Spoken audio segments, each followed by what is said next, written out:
www.hubburrasool.net. റജബ് മാസത്തെ നിങ്ങൾ ബഹുമാനിക്കണം കേട്ടോ. ഹബീബായ നബി സല്ലല്ലാഹു അലൈഹി വസല്ലമ തങ്ങൾ നമ്മോട് ഓർമ്മപ്പെടുത്തുകയാണ്, അക്രിമൂ റജബ്, റജബ് മാസത്തെ നിങ്ങൾ ആദരിക്കണം, ബഹുമാനിക്കണം. എങ്കിൽ യുക്രിംകുമുല്ലാഹ്, അല്ലാഹു നിങ്ങളെയും ആദരിക്കും. എങ്ങനെയാണ് അല്ലാഹുവിന്റെ ആദരവ്? അൽഫക്റാമ, ഈ റജബ് മാസത്തെ നിങ്ങൾ ആദരിക്കുമ്പോൾ പടച്ച റബ്ബ് തിരിച്ച് 1000 ആദരവുകൾ നിങ്ങൾക്ക് നൽകും എന്നാണത്. യൗമൽ ഖിയാമ, അഭയവും അല്ലാഹുവിന്റെ കാരുണ്യവും പടച്ച റബ്ബിന്റെ തിരുനോട്ടവും അവന്റെ പരിഗണനയും ഏറ്റവും കൂടുതൽ ആവശ്യമുള്ള ലോകം ഖിയാമത്ത് നാളാണ്. ആ ഖിയാമത്ത് നാളിൽ 1000 ആദരവുകൾ നൽകിയിട്ട് അല്ലാഹു സുബ്ഹാനഹു വ തആല നിങ്ങളെ ആദരിക്കുന്നതാണ് കേട്ടോ.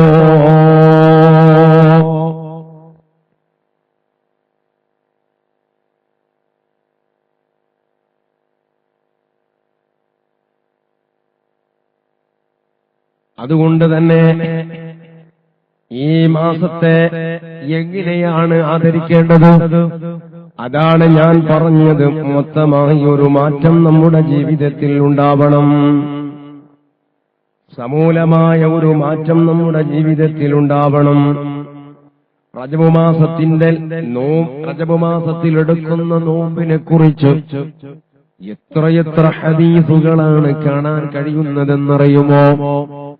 റജബിന്റെ 1 നോമ്പ്, 2 നോമ്പ്, 3 നോമ്പ്, 4 നോമ്പ്, ഇങ്ങനെ 1 മുതൽക്ക് 15 വരെ അതിൽ കൂടുതൽ ഉള്ള ദിവസങ്ങളിൽ നോമ്പനുഷ്ഠിക്കുന്ന ആളുകൾക്ക് അല്ലാഹു കൊടുക്കുന്ന ശ്രേഷ്ഠതകളെ കുറിച്ചുള്ള ഹദീസുകൾ ധാരാളം നമുക്ക് കാണാൻ കഴിയുന്നതാണ്. മഹാനരായ അബൂദർദാ റളിയല്ലാഹു അൻഹുവിനെ തൊട്ട് ഉദ്ധരിക്കുന്ന ഹദീസ്, റജബ് മാസത്തിൽ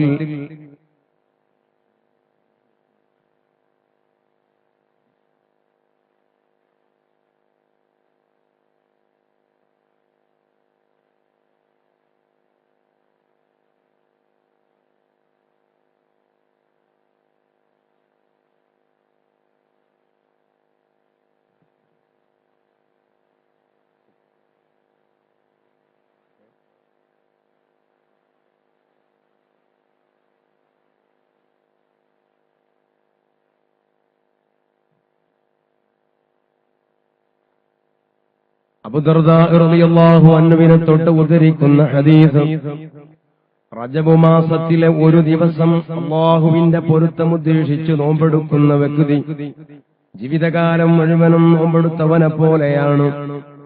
ഫഇദാ സാമ റജബ് മാസത്തിൽ നോമ്പെടുക്കുമ്പോൾ അദാ നൂദിയ മിനസ് സമാ, ആകാശലോകത്തിൽ നിന്ന് ഒരു വിളിയാളം വരികയാണ്. അബ്ശിർ യാ വലിയല്ലാഹി ബിൽ കറാമത്തിൽ ഉസ്മാ, അല്ലാഹുവിന്റെ ഏറ്റവും വലിയ ആദരവ് കൊണ്ട് സന്തോഷിക്കണേ. അല്ലാഹുവിന്റെ ഏറ്റവും വലിയ ആദരവ് കൊണ്ട് സന്തോഷിക്കണം.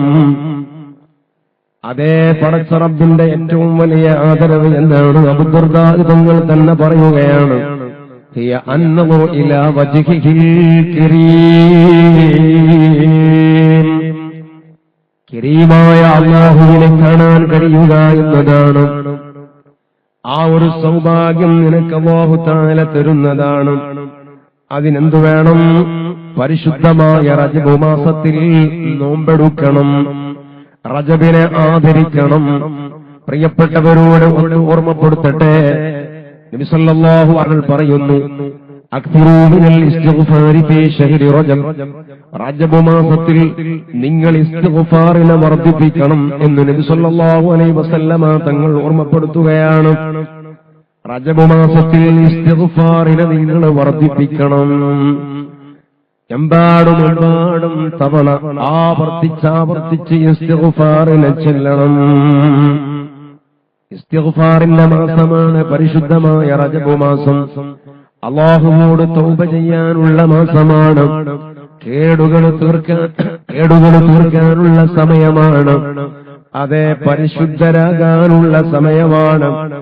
അതുകൊണ്ട് ഈ റജബ് മാസത്തിൽ ഇസ്തിഗ്ഫാറിനെ വർദ്ധിപ്പിച്ചു കഴിഞ്ഞ മാസങ്ങളിലും ദിവസങ്ങളിലും ചെയ്തു പോയ പ്രവർത്തനങ്ങളിൽ നിന്ന് പൂർണ്ണമായി രാജിയായി പുതിയ ഒരു മനുഷ്യനാകാൻ ശ്രദ്ധിക്കണം. മഹാനരായ സൗബാൻ റളിയല്ലാഹു അൻഹുവിനെ തൊട്ട് ഉദ്ധരിക്കുന്ന ഹദീസ്, മർറ അലാ ഖുബൂരിൻ നബി സല്ലല്ലാഹു അലൈഹി വസല്ലമ തങ്ങളോടൊപ്പം സൗബാൻ റളിയല്ലാഹു അൻഹു ഒരു വഴിയിലൂടെ നടന്നു പോവുകയാണ്. അപ്പോഴാണ് ഏതാനും മഖ്ബറകൾ കാണാൻ ഇടവരുന്നത്. നബി സല്ലല്ലാഹു അലൈഹി വസല്ലമ തങ്ങൾ അവിടെ നിൽക്കുകയാണ്. എന്നിട്ടോ ഫബകാ, ആ ഖബറാളികളെ കണ്ടുകൊണ്ട് ഹബീബായ നബി തങ്ങളുടെ നബുവത്തിന്റെ ദർശിനിയിലൂടെ ഖബറിന്റെ ഉള്ളിൽ ആ ഖബറാളികൾ അനുഭവിക്കുന്ന ശക്തമായ അദാബ് കണ്ടുകൊണ്ട് ഹബീബായ നബി തങ്ങൾ കരഞ്ഞുപോയി. എന്നിട്ട് ഫഖാല, അവിടുന്ന് കൂടെയുള്ള സൗബാൻ തങ്ങളെ വിളിച്ചിട്ട് പറയാണ്, യാ സൗബാൻ, ഹഉലാഇ യുഅദ്ദബൂന ഫീ ഖുബൂരിഹിം, ഈ കാണുന്ന ഖബറാളികളിലെ സൗബാനെ, അവർ ഖബറിൽ അനുഭവിച്ചുകൊണ്ടിരിക്കുന്നവരാണ്. അങ്ങനെ അതാ ഫദഅഉതുല്ലാഹ്, ഞാൻ അല്ലാഹുവോട് ദുആ ചെയ്തു, പടച്ച റബ്ബിനോട് അവരുടെ അദാബൊന്ന് ലഘൂകരിച്ചു കൊടുക്കാൻ വേണ്ടി ദുആ ചെയ്തു. അതേ, ആ ദുആഇന്റെ കാരണം കൊണ്ട് അല്ലാഹു തആല അവർ അനുഭവിക്കുന്ന ശിക്ഷയിൽ നിന്ന് ഇളവ് കൊടുത്തു.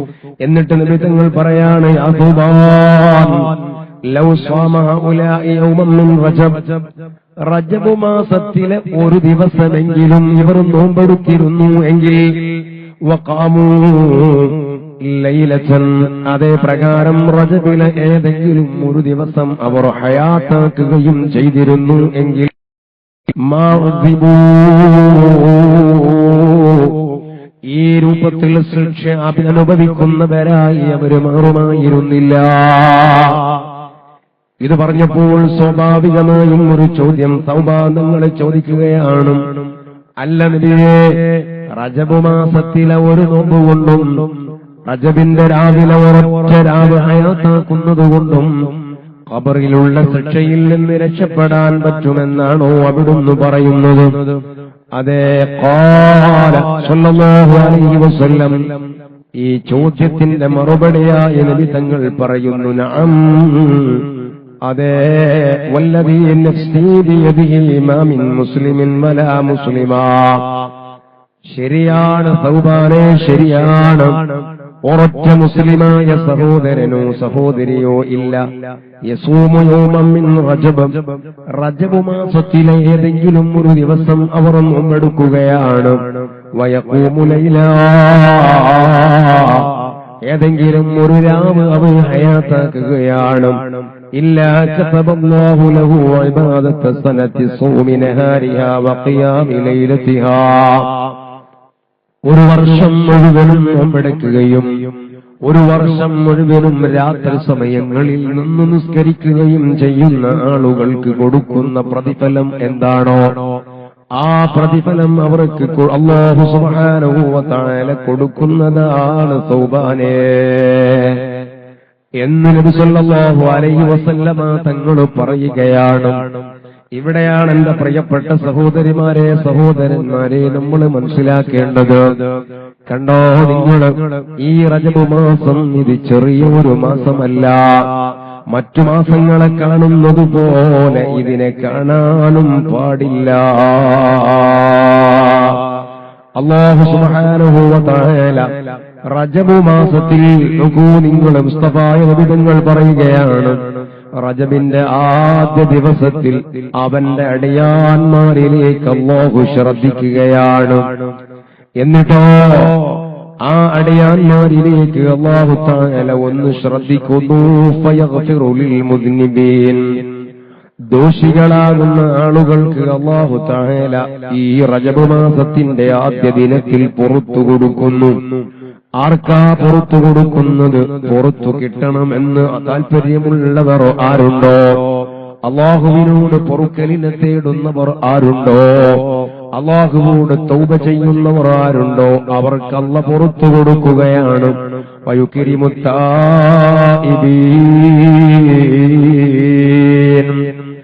ഈ റജബിന്റെ ആദ്യ രാവിലെ അല്ലാഹുവോട് തൗബ ചെയ്യുന്നവരെ പടച്ച റബ്ബ് ആദരിക്കുകയാണ്.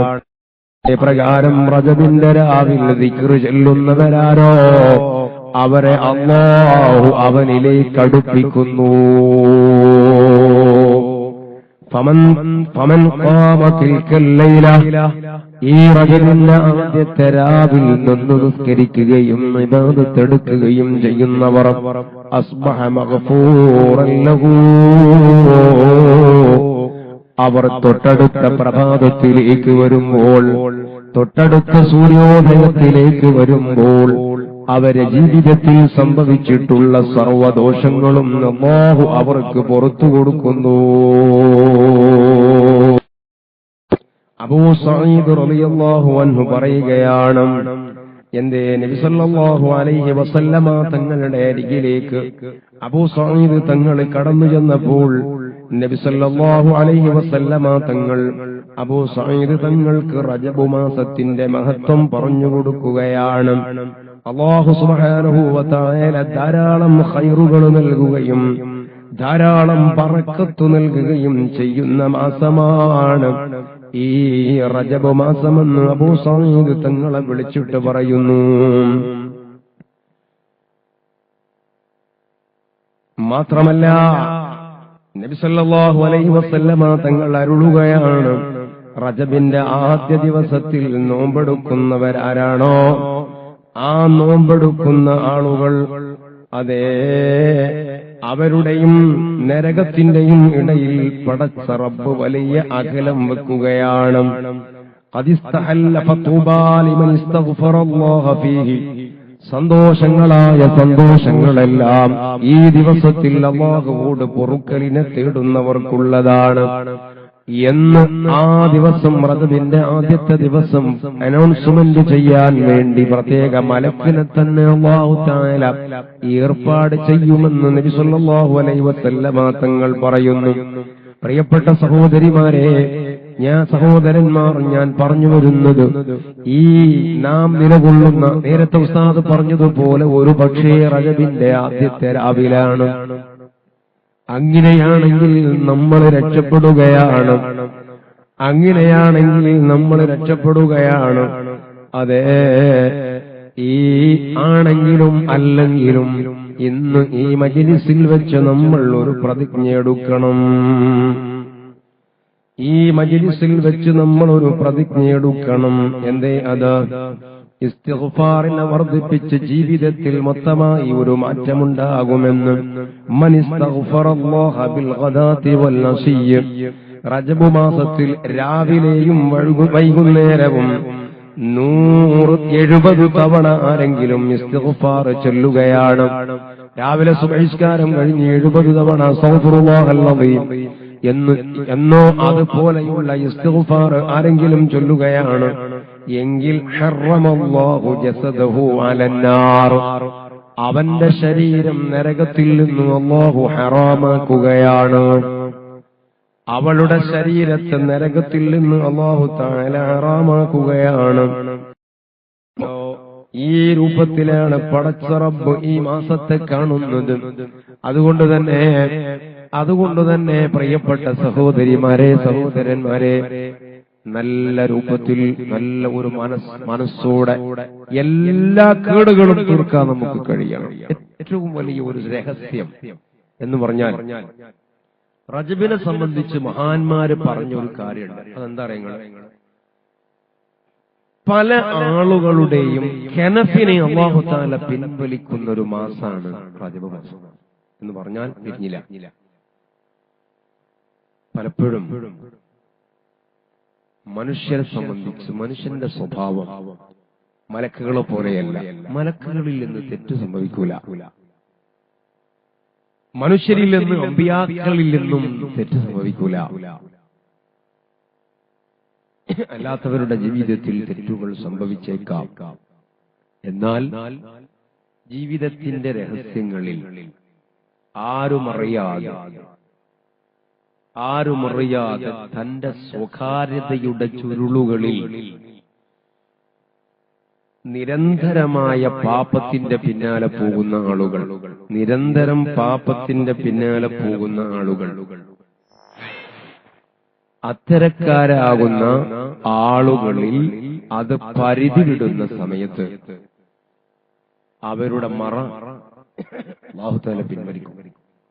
ആ പിൻവലിക്കുന്ന സമയം അത് റജബ് മാസത്തിൽ കൂടുതൽ നടക്കുമെന്നാണ്. ശരിക്കും ശ്രദ്ധിക്കണം. പല മറയും പൊളിയുന്ന മാസമാണ് റജബ് മാസം. എന്തുകൊണ്ടാണ്? ആ മാസത്തെ പരിഗണിക്കാത്തതുകൊണ്ടാണ്. റജബ് മാസം അല്ലാഹുവിന്റെ മാസമാണ് എന്ന് നേരത്തെ നിങ്ങൾ കേട്ടില്ലേ? ഇത് ഗൗരവത്തിൽ ചിന്തിക്കേണ്ട ഒരു കാര്യം. അള്ളാഹുവിന്റെ കനഫ് എന്ന് പറയുന്ന ഒരു പരിരക്ഷ, ഒരു കവചം ഉള്ളതുകൊണ്ടാണ് സത്യത്തിൽ നമ്മളൊക്കെ ഇവിടെ ജീവിക്കുന്നത്. അഥവാ പലരുടെയും ജീവിതത്തിൽ നടക്കുന്ന ഹറാമുകളും തെറ്റുകളും വൃത്തികേടുകളും അള്ളാഹു മറച്ചുവെക്കണം. അള്ളാഹു അത് മറച്ചുവെക്കണം. ആ മറച്ചുവെക്കുന്ന സംഗതി ചില ആളുകൾ മറ്റുള്ളവർ, അല്ലാഹു തആല തന്നെ ഖുദ്സിയായ ഹദീസിലൂടെ പറയുന്നുണ്ട്, ചില മനുഷ്യന്മാർ അവൻ ചെയ്ത രാത്രിയുടെ മറവിലോ അല്ലെങ്കിൽ അവരുടെ സ്വകാര്യതകളിലോ അവർ ചെയ്തിട്ടുള്ള ദോഷങ്ങളെ ഞാനത് മറച്ചുവെച്ചു, വേറെ ഒരാൾ അറിയാതെ ഞാനത് മറച്ചുവെച്ചു. പക്ഷേ അവൻ തന്നെ, അവൾ തന്നെ അവളുടെ കൂട്ടുകാരികളോട്, അവന്റെ കൂട്ടുകാരോട് അത് പറഞ്ഞിട്ട് ആ മറ പൊളിക്കുന്ന ചില വല്ലാത്ത വൃത്തികെട്ട മനുഷ്യരുണ്ടല്ലോ. അല്ലാഹു തആല കൗതുകത്തോടുകൂടെ പറയുന്നുണ്ട് ഈ സംഭവം. അല്ലാഹു മറച്ചുവെക്കുന്നതിനെ അവൻ തന്നെ അത് പരസ്യപ്പെടുത്തുക. അപ്പോൾ ഞാൻ പറഞ്ഞു വരുന്നത്, ഈ കനഫ് എന്ന് പറയുന്ന കവചം അത് വല്ലാത്ത ഒരു സംരക്ഷണ കവചമാണ്. സ്വന്തം ഭർത്താവിൽ നിന്നും അല്ലെങ്കിൽ ഭാര്യയിൽ നിന്ന്, ഭാര്യ അറിയാൻ പറ്റാത്ത, വല്ലപ്പോഴും അറിഞ്ഞുപോയാൽ പിന്നെ അവൾ തന്നെ സ്നേഹിക്കില്ല, അവൾ തന്നോടൊപ്പം ഉണ്ടാകില്ല. അങ്ങനെയുള്ള ചില സ്വകാര്യമായ വൃത്തികേടുകൾ തന്റെ ജീവിതത്തിൽ ഉണ്ട്. അല്ലെങ്കിൽ ഭർത്താവ് അറിയാൻ പാടില്ല, അതറിഞ്ഞാൽ അദ്ദേഹത്തിന് സഹിക്കാൻ പറ്റില്ല. ഇങ്ങനെയുള്ള ചില തോന്നിവാസങ്ങൾ തന്റെ ജീവിതത്തിന്റെ സ്വകാര്യതയിൽ എവിടെയോ ഉണ്ടെങ്കിൽ നിങ്ങൾ ആലോചിച്ചു നോക്കൂ. അതൊന്നും മറപ്പൊളിക്കാതെ അല്ലാഹു തആല കൊണ്ടുനടക്കുന്നത് എന്തുകൊണ്ടാണ്? അതാണ് ഈ കനഫ് എന്ന് പറയുന്ന കവചം. കനഫ് എന്ന് പറയുന്ന ഈ കവചമുള്ളത് കൊണ്ടാണ്.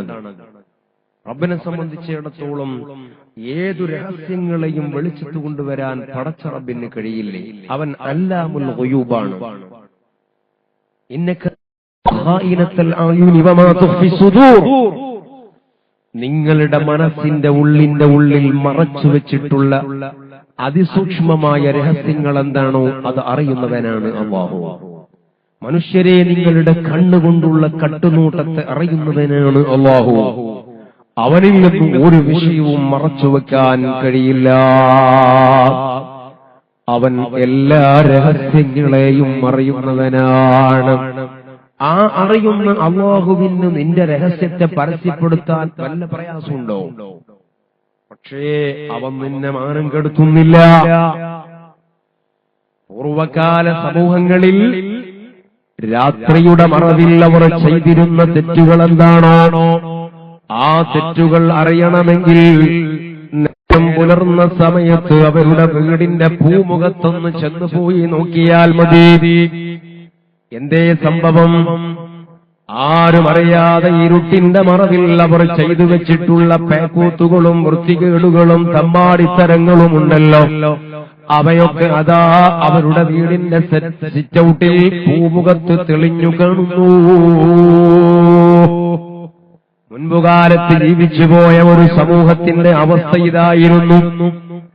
ഈ വിഷയം നബി സല്ലല്ലാഹു അലൈഹി വസല്ലമ തങ്ങൾ അതാ സഹാബികൾക്ക് പറഞ്ഞു കൊടുക്കുകയാണ്, സഹബാ, ഇങ്ങനെയുള്ള ഒരു സമൂഹം നമുക്ക് മുമ്പ് ജീവിച്ചു പോയിട്ടുണ്ട് കേട്ടോ. അപ്പോഴാണ് സഹബാക്കളിൽ ചിലർ പറഞ്ഞു, നബിയേ, അവിടുന്ന് ദുആ ചെയ്യണം. എന്തിനാണ് ദുആ ചെയ്യേണ്ടത്? ആ ഒരു അവസ്ഥ അവിടുത്തെ ഉമ്മത്തിലും വരട്ടെ. എന്ത്? രാത്രിയിൽ ചെയ്യുന്ന തെറ്റുകളെല്ലാം നേരം പുലരുന്ന സമയത്ത് തന്റെ വീടിന്റെ പൂമുഖത്ത് സിറ്റൗട്ടിൽ സ്ക്രീനിൽ തെളിയുന്നത് പോലെ തെളിഞ്ഞു കാണുകയാണ്. അങ്ങനെയുള്ള ഒരു അവസ്ഥ ഈ ഉമ്മത്തിലുണ്ടായാൽ, ഓ നബിയേ, അവിടുത്തെ ഉമ്മത്തികളിൽപ്പെട്ട ഒരാളും പിന്നെ തെറ്റ് ചെയ്യുകയില്ലല്ലോ. അതുകൊണ്ട് ആ ഒരു നിയമം ഈ ഉമ്മത്തിലുണ്ടാകാൻ ദുആ ചെയ്യണം. നബി സല്ലല്ലാഹു അലൈഹി വസല്ലമ തങ്ങൾ ദുആ ചെയ്തില്ല. എന്താ കാരണമെന്നറിയോ? അങ്ങനെ അങ്ങാനും ദുആ ചെയ്താൽ എന്താ സംഭവിക്കുക? നേരം പുലരുന്ന സമയത്ത് തന്റെ വീടിന്റെ പൂമുഖത്ത് സ്ക്രീനിൽ പതിയുന്നതൊന്നും അവന് ഓർമ്മയുണ്ടാകില്ല, അവൾക്ക് ഓർമ്മയുണ്ടാകില്ല. അതേ പിശാചിന്റെ കെണിവലകളിൽ കുടുങ്ങിയിട്ട് തന്റെ ശരീരത്തിന്റെ ഇച്ഛകളിൽ അങ്ങ് അപ്പതിച്ചുപോയി ആ ദുർബലമായ നിമിഷത്തിൽ പാപങ്ങൾ ചെയ്യുന്നു. ചെയ്തു പോയാൽ അതേ അത് അവളുടെ വീടിന്റെ പൂമുഖത്ത് തെളിഞ്ഞുപോയി. അവരതാ ദുനിയാവിൽ വഷളായിപ്പോയി. എന്റെ ഉമ്മത്ത് ഈ ദുനിയാവിൽ വെച്ച് വഷളായി പോകരുത്. എന്റെ ഉമ്മത്ത് ഈ ദുനിയാവിൽ ഈ രൂപത്തിൽ വഷളായി പോകരുത്. എല്ലാ മറകളും നീങ്ങുന്ന ഒരു ലോകമുണ്ട്, അത് ഖിയാമത്ത് നാളാണ്. ആ നാള് അല്ലാഹു അതിനു വേണ്ടി വെച്ചതാണ്. പ്രതിഫല ദിവസമാണ് ഖിയാമത്ത് നാള്. അവിടെ മറകളില്ല. അവിടെ എല്ലാ മറകളെയും അല്ലാഹു ഉയർത്തിക്കളയുന്നതാണ്. ഈ ദുനിയാവ് അങ്ങനെയല്ല. ഈ ദുനിയാവ് അങ്ങനെയല്ല. അതുകൊണ്ട് തന്നെ പ്രിയപ്പെട്ട സഹോദരന്മാരെ, സഹോദരിമാരെ, പടച്ച റബ്ബ് ഇങ്ങനെ നിന്റെ ജീവിതത്തിന്റെ എല്ലാ രഹസ്യങ്ങളും അടക്കി വെക്കുകയാണ്, മറച്ചു വെക്കുകയാണ്. ഒന്നാലോചിക്കണം, നീ നിന്റെ ഏറ്റവും അടുത്ത കൂട്ടുകാരനായി നീ കണ്ടിരുന്ന ഒരുത്തൻ, നിന്റെ ഏറ്റവും അടുത്ത കൂട്ടുകാരിയായി നീ കരുതിയിരുന്ന ഒരുത്തി, നീ അവളോടൊരു സ്വകാര്യം പറഞ്ഞു, നീ അവനോടൊരു സ്വകാര്യം പറഞ്ഞു. അതാ ആ സ്വകാര്യം അത് അവൾ മറ്റൊരാളോട് പറയുകയാണ്. നിനക്ക് അല്പം അയ്ബ് ഉണ്ടാകുന്ന, വഷളത്തരമുണ്ടാകുന്ന ഒരു വിഷയമാണ്. അവൾക്കും നിനക്കും മാത്രമേ അത് അറിയുകയുള്ളൂ. എന്നാൽ ആ ഒരു വിഷയത്തെ അതതാ മറ്റൊരുത്തനോട് അവൻ പറയുന്നു, മറ്റൊരുത്തിയോട് അവൾ പറയാണ്. നീ ആലോചിക്കണം, അത് മറച്ചു വെക്കുന്നില്ല, അങ്ങനെ നിന്നെ വഷളാക്കുകയാണ്. റബ്ബ് സുബ്ഹാനഹു വ തആല ചെയ്യുന്നത് നീ ഒന്ന് ആലോചിക്കണം. നീ ഈ അനുസരണക്കേട് കാണിച്ചത് ആരോടാണ്? അല്ലാഹുവോടല്ലേ? അവനല്ലേ നിന്നോട് അരുതായ്മയിലേക്ക് പോകരുതെന്ന് പറഞ്ഞത്? ഹറാം ചെയ്യരുതെന്ന് എന്നോട് പറഞ്ഞത് അല്ലാഹു അല്ലേ? എങ്കിൽ ആ അരുതെന്ന് പറഞ്ഞ് അല്ലാഹുവിന്റെ ആജ്ഞകൾ കേൾക്കാതെ നീ വീണ്ടും വീണ്ടും ആവർത്തിച്ച് തിന്മകളുടെ പിന്നാലെ പോയവനല്ലേ, പോയവളല്ലേ? എന്നിട്ടും എന്തേ അല്ലാഹു നിന്റെ ദോഷങ്ങളെ പരസ്യപ്പെടുത്തുന്നില്ലല്ലോ? നിന്നെയെങ്ങാനും വേണ്ട രൂപത്തിലൊന്ന് ഓപ്പറേഷൻ ചെയ്താൽ, അതേ നിന്നെയെങ്ങാനും വേണ്ട രൂപത്തിൽ ഒന്ന് വിചാരണ നടത്തിയാൽ, നിന്റെ മറയെങ്ങാനും അങ്ങ് പൊളിഞ്ഞുപോയാൽ ഒരു ഉപ്പയായി നിനക്ക് നിൽക്കാൻ പറ്റുമോ മക്കളുടെ മുന്നിൽ? ഒരു ഭാര്യയായി നിൽക്കാൻ പറ്റുമോ ഭർത്താവിന്റെ മുന്നിൽ? ഒരു ഭർത്താവായി കഴിയാൻ പറ്റുമോ ഭാര്യയുടെ മുന്നിൽ? ഒരു പ്രമാണിയായി നാട്ടിൽ ഇറങ്ങി നടക്കാൻ പറ്റുമോ നിനക്ക്? ഈ രൂപത്തിലുള്ള അവസ്ഥയല്ലേ അതിന്റെ ജീവിതത്തിന്റെ സ്വകാര്യതയിൽ നിറയെ ഉള്ളത്. അവ മുഴുവനും അല്ലാഹു മറച്ചുവെച്ച് നിന്റെ മാനത്തെ സംരക്ഷിക്കുന്നില്ലേ? ആ റബ്ബിന് നീ എത്ര ശുക്ർ ചെയ്താലും മതി വരുമോ? മുഅ്മിനീങ്ങളെ, മുഅ്മിനാത്തുകളെ, ഇത് ചിന്തിക്കേണ്ട ഒരു വിഷയമല്ലേ? ഇത് ചിന്തിക്കേണ്ട ഒരു വിഷയമല്ലേ? എന്നാൽ ഞാൻ പറഞ്ഞു വരുന്നത് എന്താണെന്നറിയോ? ഇങ്ങനെ അല്ലാഹു തആല നിന്റെ മാനം കാത്ത് നിന്റെ ഭാര്യയിൽ നിന്നു, നിന്റെ ഭർത്താവിൽ നിന്നു, നിന്റെ മക്കളിൽ നിന്നു, നിന്റെ മാതാപിതാക്കളിൽ നിന്ന്, നിന്റെ ഉടപ്പിറപ്പുകളിൽ നിന്ന്, നാട്ടുകാരിൽ നിന്ന് മുഴുവനും നിന്റെ മാനം കാത്തു നിന്നെ സംരക്ഷിച്ചു കൊണ്ടുവരുന്ന അല്ലാഹുവായ പടച്ച തമ്പുരാനില്ലേ? ആ പടച്ച തമ്പുരാന്റെ മാസമാണ് റജബ് മാസം കേട്ടോ. റജബ് ശഹറുല്ലാഹ്. ആ പടച്ച തമ്പുരാന്റെ മാസമാണ് റജബ് മാസം. അതുകൊണ്ട് തന്നെ ചിന്തിക്കണം, ആ റജബ് മാസത്തിൽ നിനക്ക് പൂർണ്ണമായ ഒരു വിചാരമുണ്ടാവണം. പൂർണ്ണമായ ഒരു വിചാരമുണ്ടാവണം. പലരും പലപ്പോഴും അതെ ആ റജബ് മാസത്തെ മാനിക്കാതെ വീണ്ടും അതിൽ വൃത്തികേടുകളും തമ്മാടിത്തരങ്ങളുമായി കഴിഞ്ഞുകൂടുമ്പോ നേരത്തെ നമ്മൾ പറഞ്ഞ ആ ഒരു മറയെ, കനഫെന്ന പരിചയെ അല്ലാഹു തആല നിന്നിൽ നിന്ന് പിൻവലിക്കുന്നു. അതിലൂടെ നീ വഷളായി പോകുന്നു.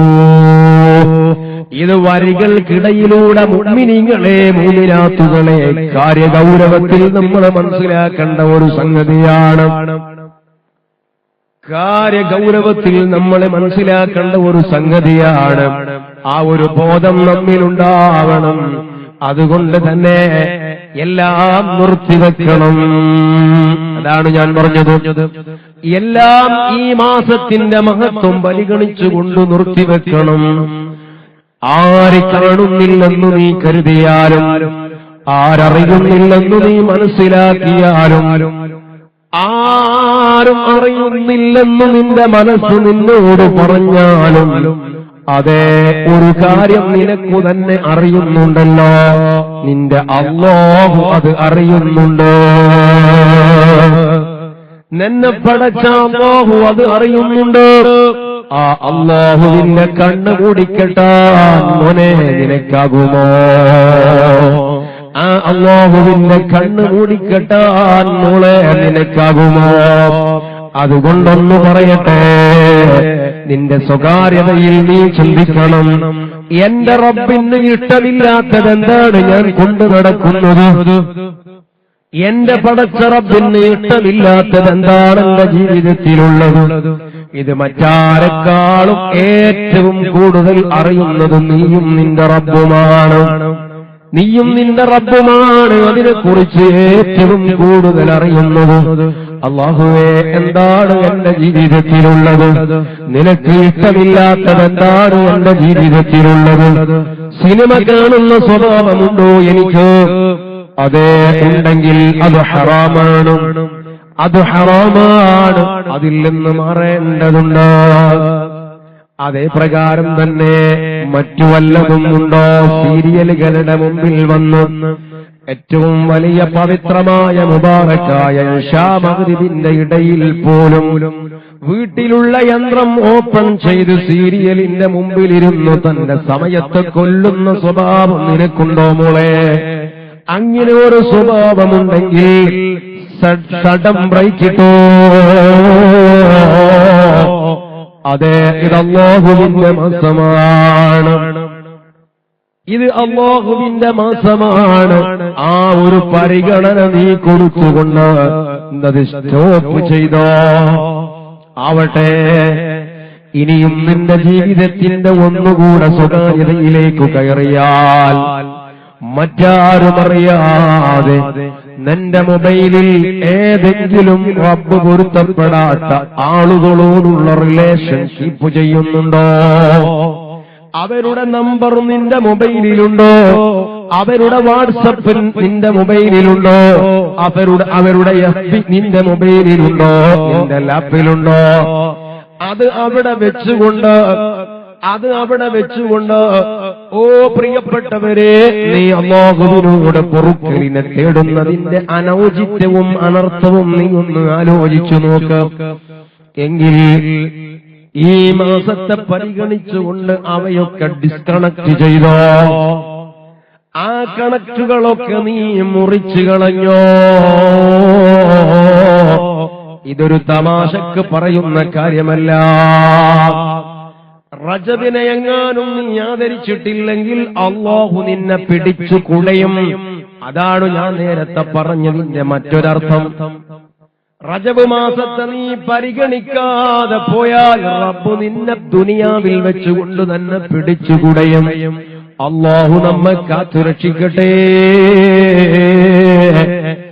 അതുകൊണ്ട് അത്തരത്തിലുള്ള വല്ലതും നിന്റെ മൊബൈലിലുണ്ടെങ്കിൽ അതാരും അറിയില്ല, ആരും കാണാതിരിക്കാൻ നീ അവിടെയൊക്കെ ലോക്ക് ഇട്ടിട്ടുണ്ട്.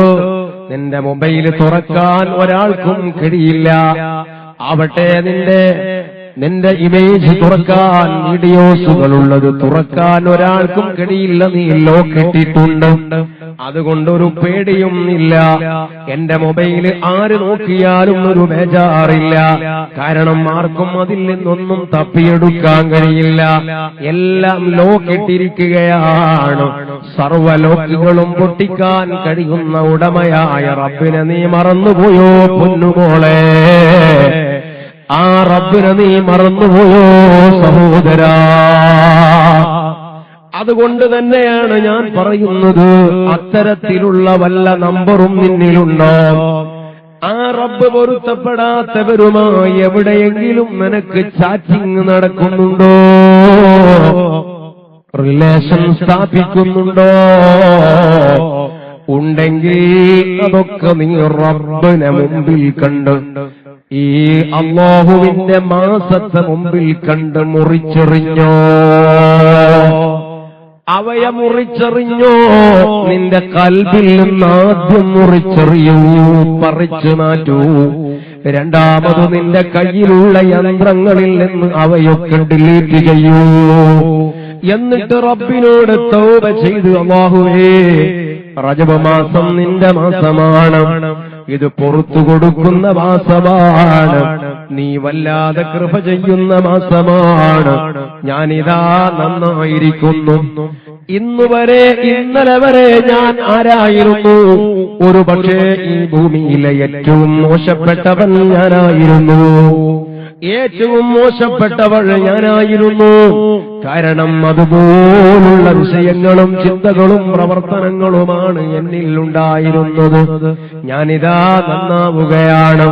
എന്റെ മനസ്സൊന്ന് നന്നാക്കിക്കൊണ്ട റബ്ബേ, എന്റെ ജീവിതമൊന്ന് നന്നാക്കിക്കൊണ്ട റബ്ബേ, എന്റെ ജീവിതത്തിനൊരടുക്കും ചിട്ടയും കൊണ്ട റബ്ബേ എന്ന് അല്ലാഹുവോട് ദുആ ചെയ്ത്, ഇബ്ലീസുൽ ലഈനിന് നിന്റെ മനസ്സുകളിലെ ലീലാവിലാസങ്ങൾക്കുള്ള അധികാരം കൊടുക്കാതെ, ഇബ്ലീസുൽ ലഈനിന് ചെകുത്താന്മാർക്ക് നിന്റെ മനസ്സിലേക്ക് കടന്നു വന്നു.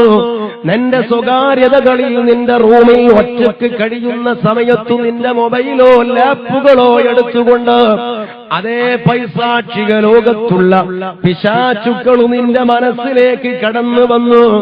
അവർ എന്താണോ നിന്നെ ചിന്തിപ്പിക്കുന്നത് അതൊക്കെ ചെയ്യുന്ന ഒരു ഉപകരണമായി തരം താഴ്ന്നു പോകാതെ പടച്ച റബ്ബിന്റെ അനുസരണയുള്ള ഒരു അടിമയായി മാറാൻ ഈ റജബ് മാസത്തിൽ നമുക്ക് കഴിയേണ്ടതുണ്ട് എന്റെ സഹോദരന്മാരെ.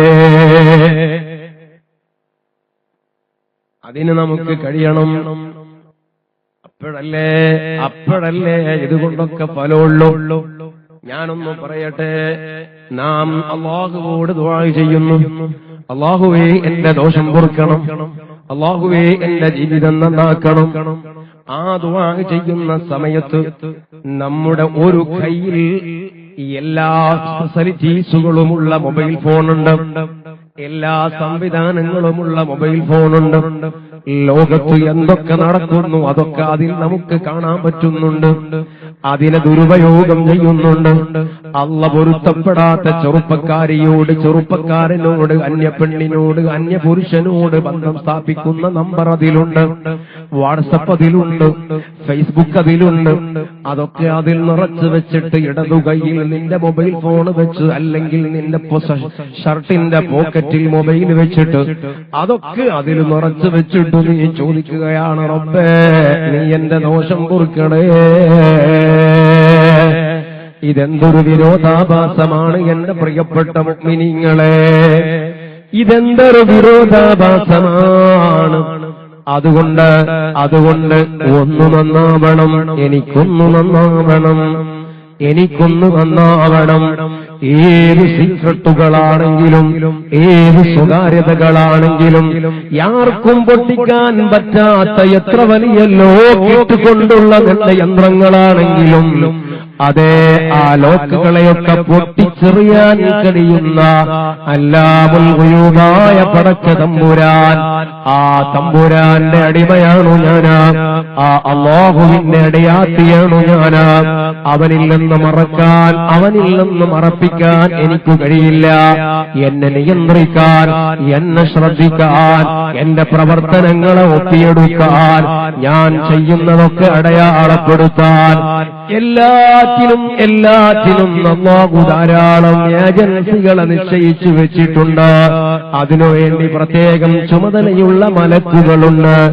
ആ മലക്കുകളുടെ മുൻപിൽ എന്റെ ലോക്കുകൾ ഒരു പ്രശ്നമല്ല. അവർ എന്നെ എപ്പോഴും ഫോളോ ചെയ്യുകയാണ്. മോനെ നീയൊന്ന് ചിന്തിക്കണം, മോളെ നീയൊന്ന് ആലോചിക്കണം. ഏതെങ്കിലും വിജനമായ ഒരു സ്ഥലത്ത് നീ എത്തുകയാണ്, ഏതെങ്കിലും ബിൽഡിങ്ങിന്റെ ഉള്ളിൽ നീ കഴിയുകയാണ്. നിനക്കറിയാം ആ റൂമിൽ നീ ഒറ്റക്കാണ്, പക്ഷേ നിനക്ക് മെസ്സേജ് കിട്ടിയിട്ടുണ്ട്, ശ്രദ്ധിക്കണം, ഈ റൂം അപകടം നിറഞ്ഞതാണ്, ഇവിടെ CCTV ഉണ്ട്, ഒളിക്യാമറയുണ്ട്. അതെ, ആ ഒളിക്യാമറയുടെ കണ്ണ് തന്നെ ഇങ്ങനെ അന്വേഷിക്കുകയാണ്.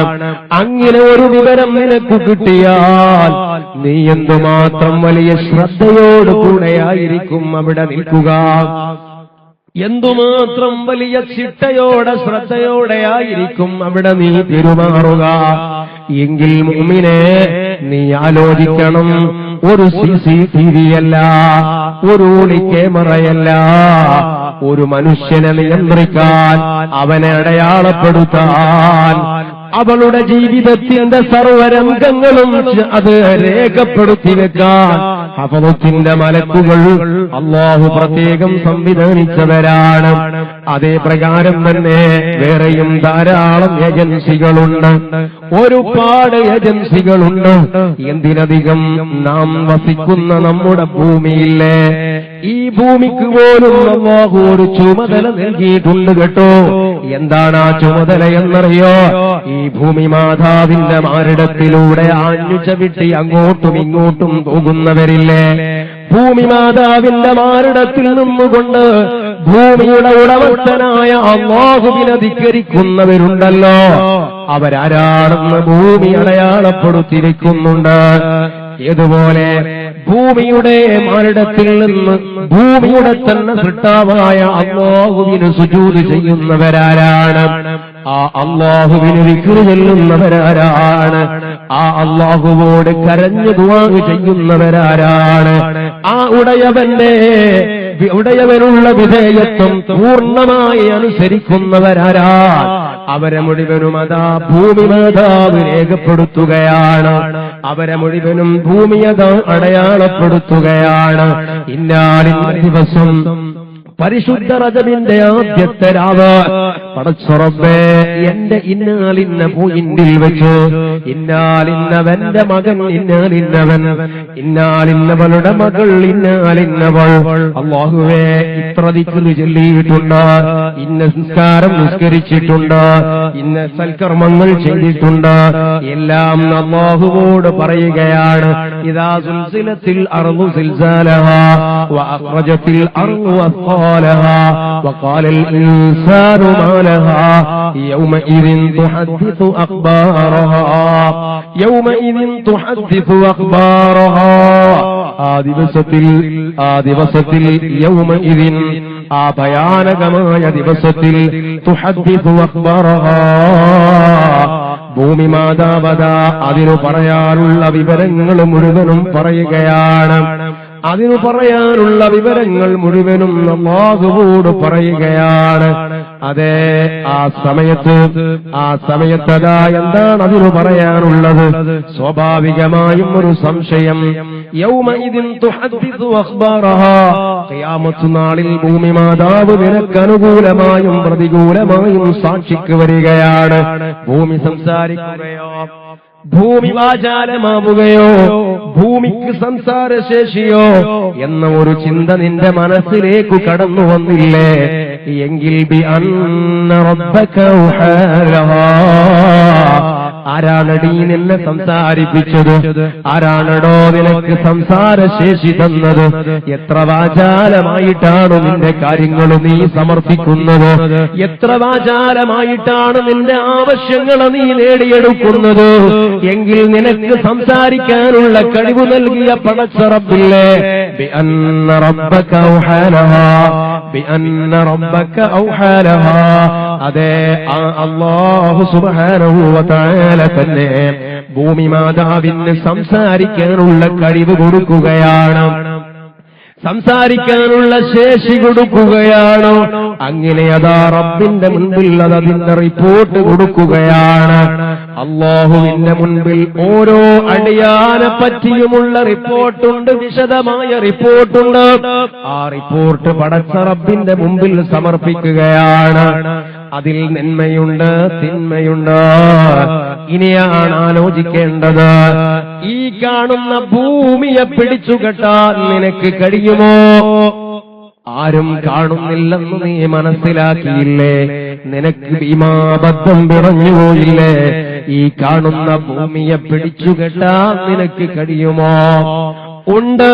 മുസ്തഫായ നബി തങ്ങൾ അരുളിയിട്ടുണ്ട്, ഭൂമി മിണ്ടുന്നതല്ല. അല്ലാഹു തആല ഏർപ്പെടുത്തിയിട്ടുള്ള ഏതൊക്കെ അന്വേഷണ ഏജൻസികളുണ്ടോ അവരൊന്നും തന്നെ പ്രതിക്കൂട്ടിലാക്കാൻ ആഖിറത്തിൽ വരുന്നതല്ല. അങ്ങനെയുള്ള ചില ഘട്ടങ്ങളുണ്ട്, ചില ആളുകളുണ്ട്, ചില സ്വഭാവങ്ങളുണ്ട്. ആവട്ടെ, ഒന്ന് നീ ചിന്തിക്കണം, നിനക്കതിന് കഴിവുണ്ടോ? അതിന് നിനക്ക് കഴിവുണ്ടോ? ഭൂമിയെ വശത്താക്കാൻ നിനക്ക് ആവതുണ്ടോ? പിന്നെ എങ്ങനെയാണ് ഞാൻ ആരും അറിയാത്ത ലോകത്താണെന്ന് നീ മനസ്സിലാക്കുക?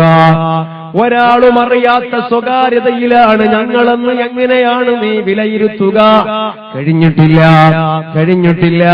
റഖീബ് അതീദ് എന്ന മലക്കില്ലേ, റഖീബ് അതീദ് എന്ന മലക്കുകളില്ലേ? അവരെ അല്ലാഹു ഏർപ്പെടുത്തിയിട്ടുള്ള ചുമതല എന്താണ്? ആ റഖീബ് അതീദ് എന്ന മലക്കുകൾ അതെ, അവര് നന്മ രേഖപ്പെടുത്തുന്നു, തിന്മയും രേഖപ്പെടുത്തുന്നു. തിന്മകൾ രേഖപ്പെടുത്തുന്ന അതേ നിനക്കുള്ള ഒരു സഹീഫത്തുൽ അഅ്മാൽ എന്ന് പറയുന്ന രേഖയുണ്ട്. നിന്റെ ജീവിതത്തിന്റെ പൂർണ്ണമായ വിഷയങ്ങൾ അടയാളപ്പെടുത്തുന്ന രേഖയാണ്. ആ രേഖ നീ ആഖിറത്തിൽ വായിക്കേണ്ടി വരുന്നതാണ്. അവിടെ എഴുതി വെക്കുന്ന അതീദ് എന്ന മലക്കുകളോട് നിനക്കെന്തെങ്കിലും പറഞ്ഞവരെ സ്വാധീനിക്കാൻ കഴിയുമോ മോനെ? അവരെ സ്വാധീനിക്കാൻ നിനക്ക് കഴിയുമോ? ഇതേ എന്നിൽ പറ്റിപ്പോയ ചില സംഗതികളുണ്ട്, നീ ചെയ്തുകൊണ്ടിരിക്കുന്ന പാപങ്ങളുണ്ട്. ആ പാപങ്ങളിൽ നിന്ന് അത് എഴുതരുത് എന്ന് നിനക്ക് പറയാൻ കഴിയുമോ? കഴിഞ്ഞിട്ടില്ല. വീണ്ടും ഏജൻസികളുണ്ട്. അതിൽപ്പെട്ടതാണ് സ്വന്തം ശരീരത്തിലെ തൊലിപ്പുറങ്ങൾ തന്നെ. ഖുർആൻ എത്ര സ്ഥലത്താണ് അത് പറഞ്ഞു തന്നിട്ടുള്ളത്? സ്വന്തം മനുഷ്യ, നിന്റെ ശരീരത്തെ തൊലിപ്പുറമില്ലേ? ഓ പൊന്നുമോളെ, നിന്റെ ശരീരത്തിന്റെ തൊലികളില്ലേ? അതൊന്ന് വെളുത്തു കിട്ടണമെന്ന് എത്ര നീ കൊതിച്ചതാണ്. ആ മുഖത്തിന്റെ അഴക് നിലനിർത്താൻ എന്തുമാത്രം പണിപ്പെട്ടവളാണ്. എത്രയാണ് നമ്മുടെയൊക്കെ മാർക്കറ്റുകളിൽ കോസ്മെറ്റിക്കുകൾ മുസ്ലിം സഹോദരിമാര് കൊണ്ടുപോകുന്നത്. 40ന്റെ മുകളിൽ വയസ്സുള്ള സഹോദരിമാരടക്കം. വിദേശ രാജ്യങ്ങളിലെ കഥയല്ല. ഇന്നലെയാണ് മലപ്പുറം ടൗണിലെ ഒരു ഫാൻസി കട നടത്തുന്ന ചെറുപ്പക്കാരൻ വിനീതനോട് പങ്കുവച്ചത് പർദ്ദ ധരിച്ച് മഫ്ത കുത്തിയ 40ന്റെ മുകളിൽ പോലും പ്രായമുള്ള മുസ്ലിം പെൺകുട്ടികൾ വന്ന് 1000-ന്റെയും 2000-ന്റെയും 5000-ന്റെയും ഒക്കെ രൂപക്ക് കോസ്മെറ്റിക്കുകൾ വാങ്ങിക്കൊണ്ടു പോവുകയാണ്. സ്വന്തം കടക്കാരനായ ഞാൻ തന്നെ ലജ്ജിച്ചു പോകാറുണ്ട് ഉസ്താദേ. നമ്മുടെ സമുദായത്തിലെ പെൺമക്കളുടെ ഒരു ആർത്തി, സൗന്ദര്യത്തോടുള്ള അവരുടെ അടങ്ങാത്ത ഒരു ത്വര. എന്തിനാണ് ഈ സൗന്ദര്യത്തോട് ഇത്ര വലിയ അഭിനിവേശം? ഇത് മറ്റുള്ളവരുടെ മുൻപിൽ പ്രകടിപ്പിക്കാനാണ്, മറ്റുള്ളവരുടെ മുൻപിൽ പ്രദർശിപ്പിച്ച് ഒരു പ്രദർശന വസ്തുവായി കാഴ്ച പണ്ടമായി നിലനിൽക്കാനാണ് ഇന്ന് ഈ സമുദായത്തിലെ ഒട്ടുമിക്ക സഹോദരിമാരും ശ്രദ്ധിക്കുന്നത്. ഞാനൊന്ന് ചന്തമാകണം, ഞാനൊന്ന് ഉഷാറാവണം, ഞാനൊരു ഭംഗിയുള്ളവളാവണം, എന്റെ സൗന്ദര്യം കണ്ട് എന്റെ ഭർത്താവൊന്ന് സംതൃപ്തിയടയട്ടെ, എന്റെ സൗന്ദര്യത്തിലേക്ക് നോക്കിയിട്ട് എന്റെ ഭർത്താവിനൊരു സമാധാനമുണ്ടാവട്ടെ, എന്റെ സൗന്ദര്യത്തിൽ ആകൃഷ്ടനായി എന്റെ ഭർത്താവ് എന്നെ ഒന്ന് സ്വീകരിക്കട്ടെ. ഇങ്ങനെ ഒരു ചിന്ത ഏത് സഹോദരിക്കാ കടന്നു വരുന്നത്? ഭർത്താവിന്റെ അരികിലേക്ക് ബെഡ്റൂമിലേക്ക് പോകുമ്പോ മുഷിഞ്ഞവളായി പോകുന്ന നീ അതാ വീട്ടിൽ നിന്ന് മറ്റെങ്ങോട്ടോ പോവുകയാണ്. നിനക്കണിഞ്ഞൊരുങ്ങാൻ മണിക്കൂറുകൾ വേണ്ടി വരുന്നില്ലേ? അല്ലാഹു സുബ്ഹാനഹു വ തആല നിന്റെ സൗന്ദര്യം പ്രദർശിപ്പിച്ചു കൊടുക്കേണ്ടത് നിന്റെ ഭർത്താവിന്റെ മുമ്പിലാണെന്ന് പറഞ്ഞെങ്കിൽ, പരിശുദ്ധ ദീൻ അങ്ങനെ നിന്നെ ഓർമ്മപ്പെടുത്തിയെങ്കിൽ അവിടെ അങ്ങനെ ഒരു പ്രദർശനമില്ല, അവിടെ അങ്ങനെ ഒരു അണിഞ്ഞൊരുങ്ങലില്ല, നിന്റെ കോസ്മെറ്റിക്കുകളൊന്നും അവിടെ ഉപയോഗിക്കുന്നില്ല, നിന്റെ സൗന്ദര്യവർദ്ധക വസ്തുക്കളൊന്നും ഭർത്താവിന്റെ മുൻപിൽ നീ ഉപയോഗിക്കുന്നില്ല. മറ്റാളുകളുടെ മുൻപിലാണ്, വേറെ ആളുകൾ കാണാനാണ്, വേറെ ആളുകൾ അനുഭവിക്കാനാണ്. അവർക്കിടയിൽ അവരത് കണ്ട്, അവര് തന്നെ കണ്ട്, അതേ അവർ നിന്നിലേക്ക് ഇങ്ങനെ നോക്കുമ്പോൾ നിനക്ക് കിട്ടുന്ന മാനസികമായ പൈസാക്ഷികമായ ഒരു അനുഭൂതിയുണ്ട്.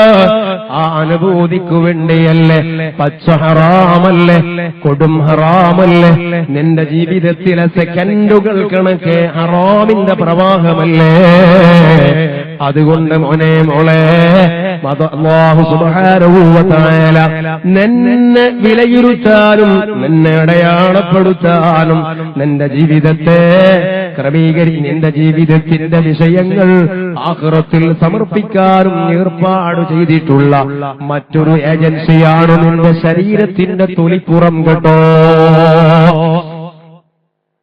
നിന്റെ ശരീരത്തിന്റെ തൊലിപ്പുറങ്ങൾ അതിൽപ്പെട്ടതാണ്. ഈ തൊലിപ്പുറമുണ്ടല്ലോ, എത്രയാണ് നീ കുടിച്ച മരുന്ന്, എന്തൊക്കെ അരിഷ്ടങ്ങളാണ് നീ കുടിച്ചിട്ടുള്ളത്. എന്തേ ഒന്ന് തടിവെക്കണം, ശരീരമൊന്നു കനക്കണം, നല്ല ഒരു ഓജസ്സുണ്ടാവണം, എല്ലാം നല്ലതാണ്. അത് തന്റെ ഭർത്താവ് ആസ്വദിക്കണം എന്ന കരുത്തോടുകൂടെയാണെങ്കിൽ നിനക്കത് കൂലിയുള്ളതാണ്.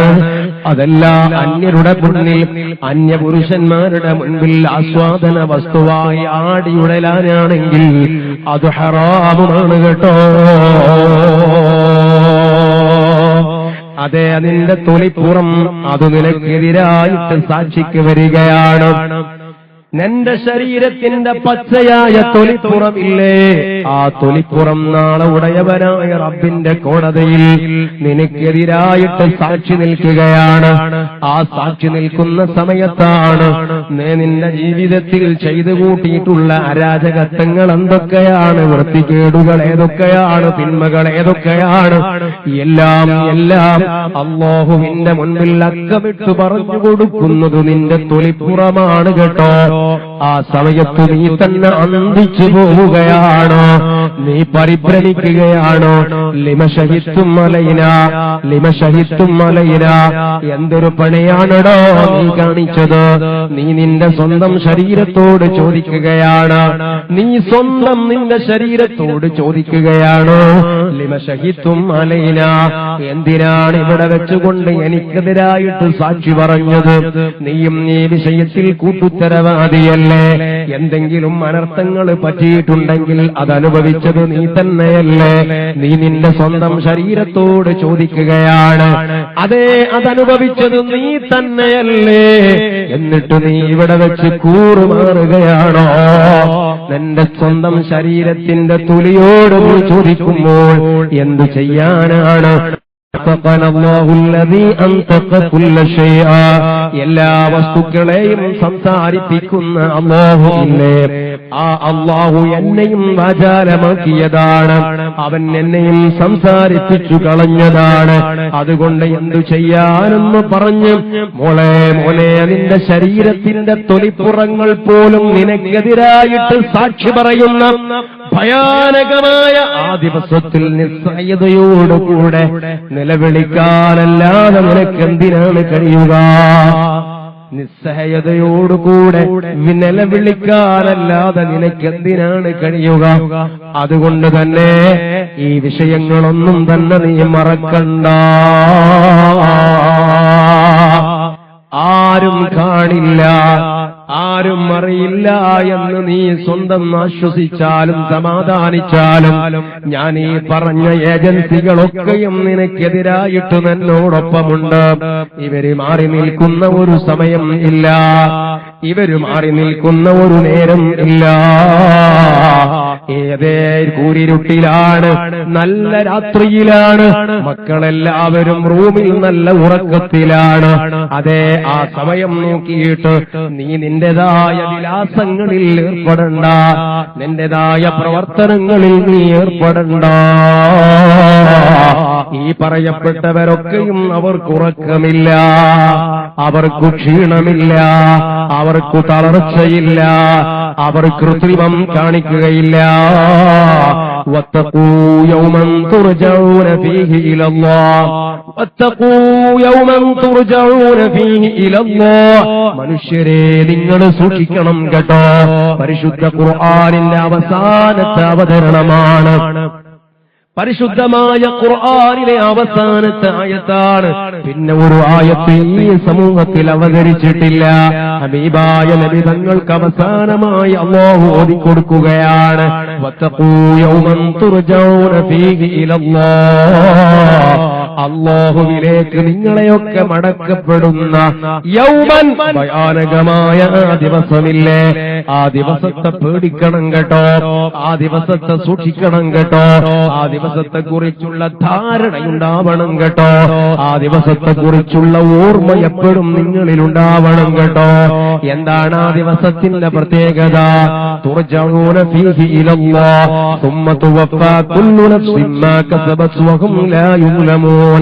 എന്തൊക്കെയാണ് നിങ്ങളുടെ ഭൗതിക ജീവിതത്തിൽ നിങ്ങൾ ചെയ്തു വെച്ചിട്ടുള്ളത്, അതിനൊക്കെയുമുള്ള പ്രതിഫലം നിങ്ങൾക്കവിടെ കിട്ടുകയാണ്, എല്ലാം നിങ്ങൾക്കവിടെ അനുഭവിക്കുകയാണ്, അവിടെ നിങ്ങൾക്ക് ലഭിച്ചു പോവുകയാണ്. അതേ വഹും ലാ യുസ്ലമൂൻ. ഒരു നിരപരാധിയെയും അവിടെ ശിക്ഷിക്കപ്പെടുന്നതല്ല, ഒരു നിരപരാധിയും ആ ലോകത്ത് ശിക്ഷ അനുഭവിക്കേണ്ടി വരുന്നതല്ല. കുറ്റം ചെയ്തവനോ അവിടെ ഒരു കാരണവശാലും അതേ അവനെ പിടിക്കപ്പെടാതെ പോകുന്നതും അല്ല. അങ്ങനെയുള്ള ലോകമാണ് ആ ലോകം, അങ്ങനെയുള്ള ലോകമാണ് ആ ലോകം. പാപം ചെയ്തവനാരുണ്ട്, പാപം ചെയ്തവൾ ആരുണ്ട്, അവളെ അറിയാതെ പോകുന്നില്ല, അവനെ അറിയാതെ പോകുന്നില്ല, പിടിക്കപ്പെടുകയാണ്, പിടിക്കപ്പെടുകയാണ്. അതേ പ്രകാരം തന്നെ നന്മകൾ ചെയ്തവന് ആ ലോകത്തിന്റെ ഭയാനകതകളോ വികലതകളോ കൊണ്ട് അവന് വേണ്ടത് കിട്ടാതെ അവൻ ചെയ്തിട്ടുള്ള അവൾ ചെയ്തിട്ടുള്ള സൽക്കർമ്മങ്ങൾക്ക് മതിയായ പ്രതിഫലം ലഭിക്കാതെ അവളെ പുറംതള്ളപ്പെടുന്ന വിഷയവും ഇല്ല. അണുമണിത്തൂക്കം നന്മകളുണ്ടോ നിന്റെ ജീവിതത്തിൽ ചെയ്തു വെച്ചത്? ആ നന്മയെ നീ കാണാതെ പോകുന്നതല്ല, ആ നന്മയെ നീ അറിയാതെ പോകുന്നതല്ല. അതേ പ്രകാരം അണുമണിത്തൂക്കം തിന്മ നിന്റെ ജീവിതത്തിൽ സംഭവിച്ചിട്ടുണ്ടോ? അവയെയും നീ കാണാതെ പോകുന്നതല്ല.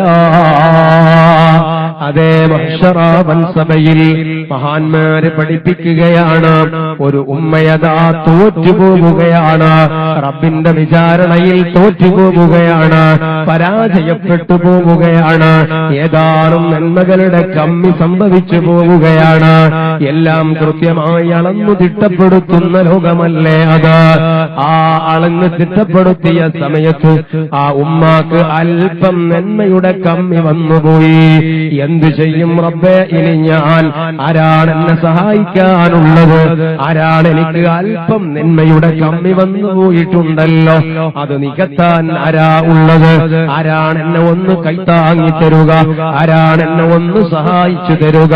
ഇതും കരുതിയിട്ട് മഹ്ശറയിലെ കോടിക്കണക്കിന് വരുന്ന ജനസഞ്ചയങ്ങൾക്കിടയിലൂടെ ആ ഉമ്മയതാ ഓടുകയാണ്, ഹീനമായ രോധനങ്ങളോടുകൂടെ ഓടുകയാണ്. ആരു കേൾക്കാനാണ് ആ നിലവിളി? ആരു കേൾക്കാനാണ് ആ മറത്തടി? ആരു കേൾക്കാനാണ് ആ ബഹളം വയ്ക്കൽ? ഒരാളും തിരിഞ്ഞു നോക്കുന്നതല്ല. നഫ്സി നഫ്സി നഫ്സി നഫ്സി നഫ്സിയാ. എല്ലാവരും അവരിലേക്ക് തിരിഞ്ഞു നോക്കുന്ന ലോകമാണ്. ഏത് കൊലകൊമ്പനും സ്വന്തത്തിലേക്ക് ചുരുണ്ടുകൂടി അവരിലേക്ക് എത്തി നോക്കുന്ന ദിവസമാണ്.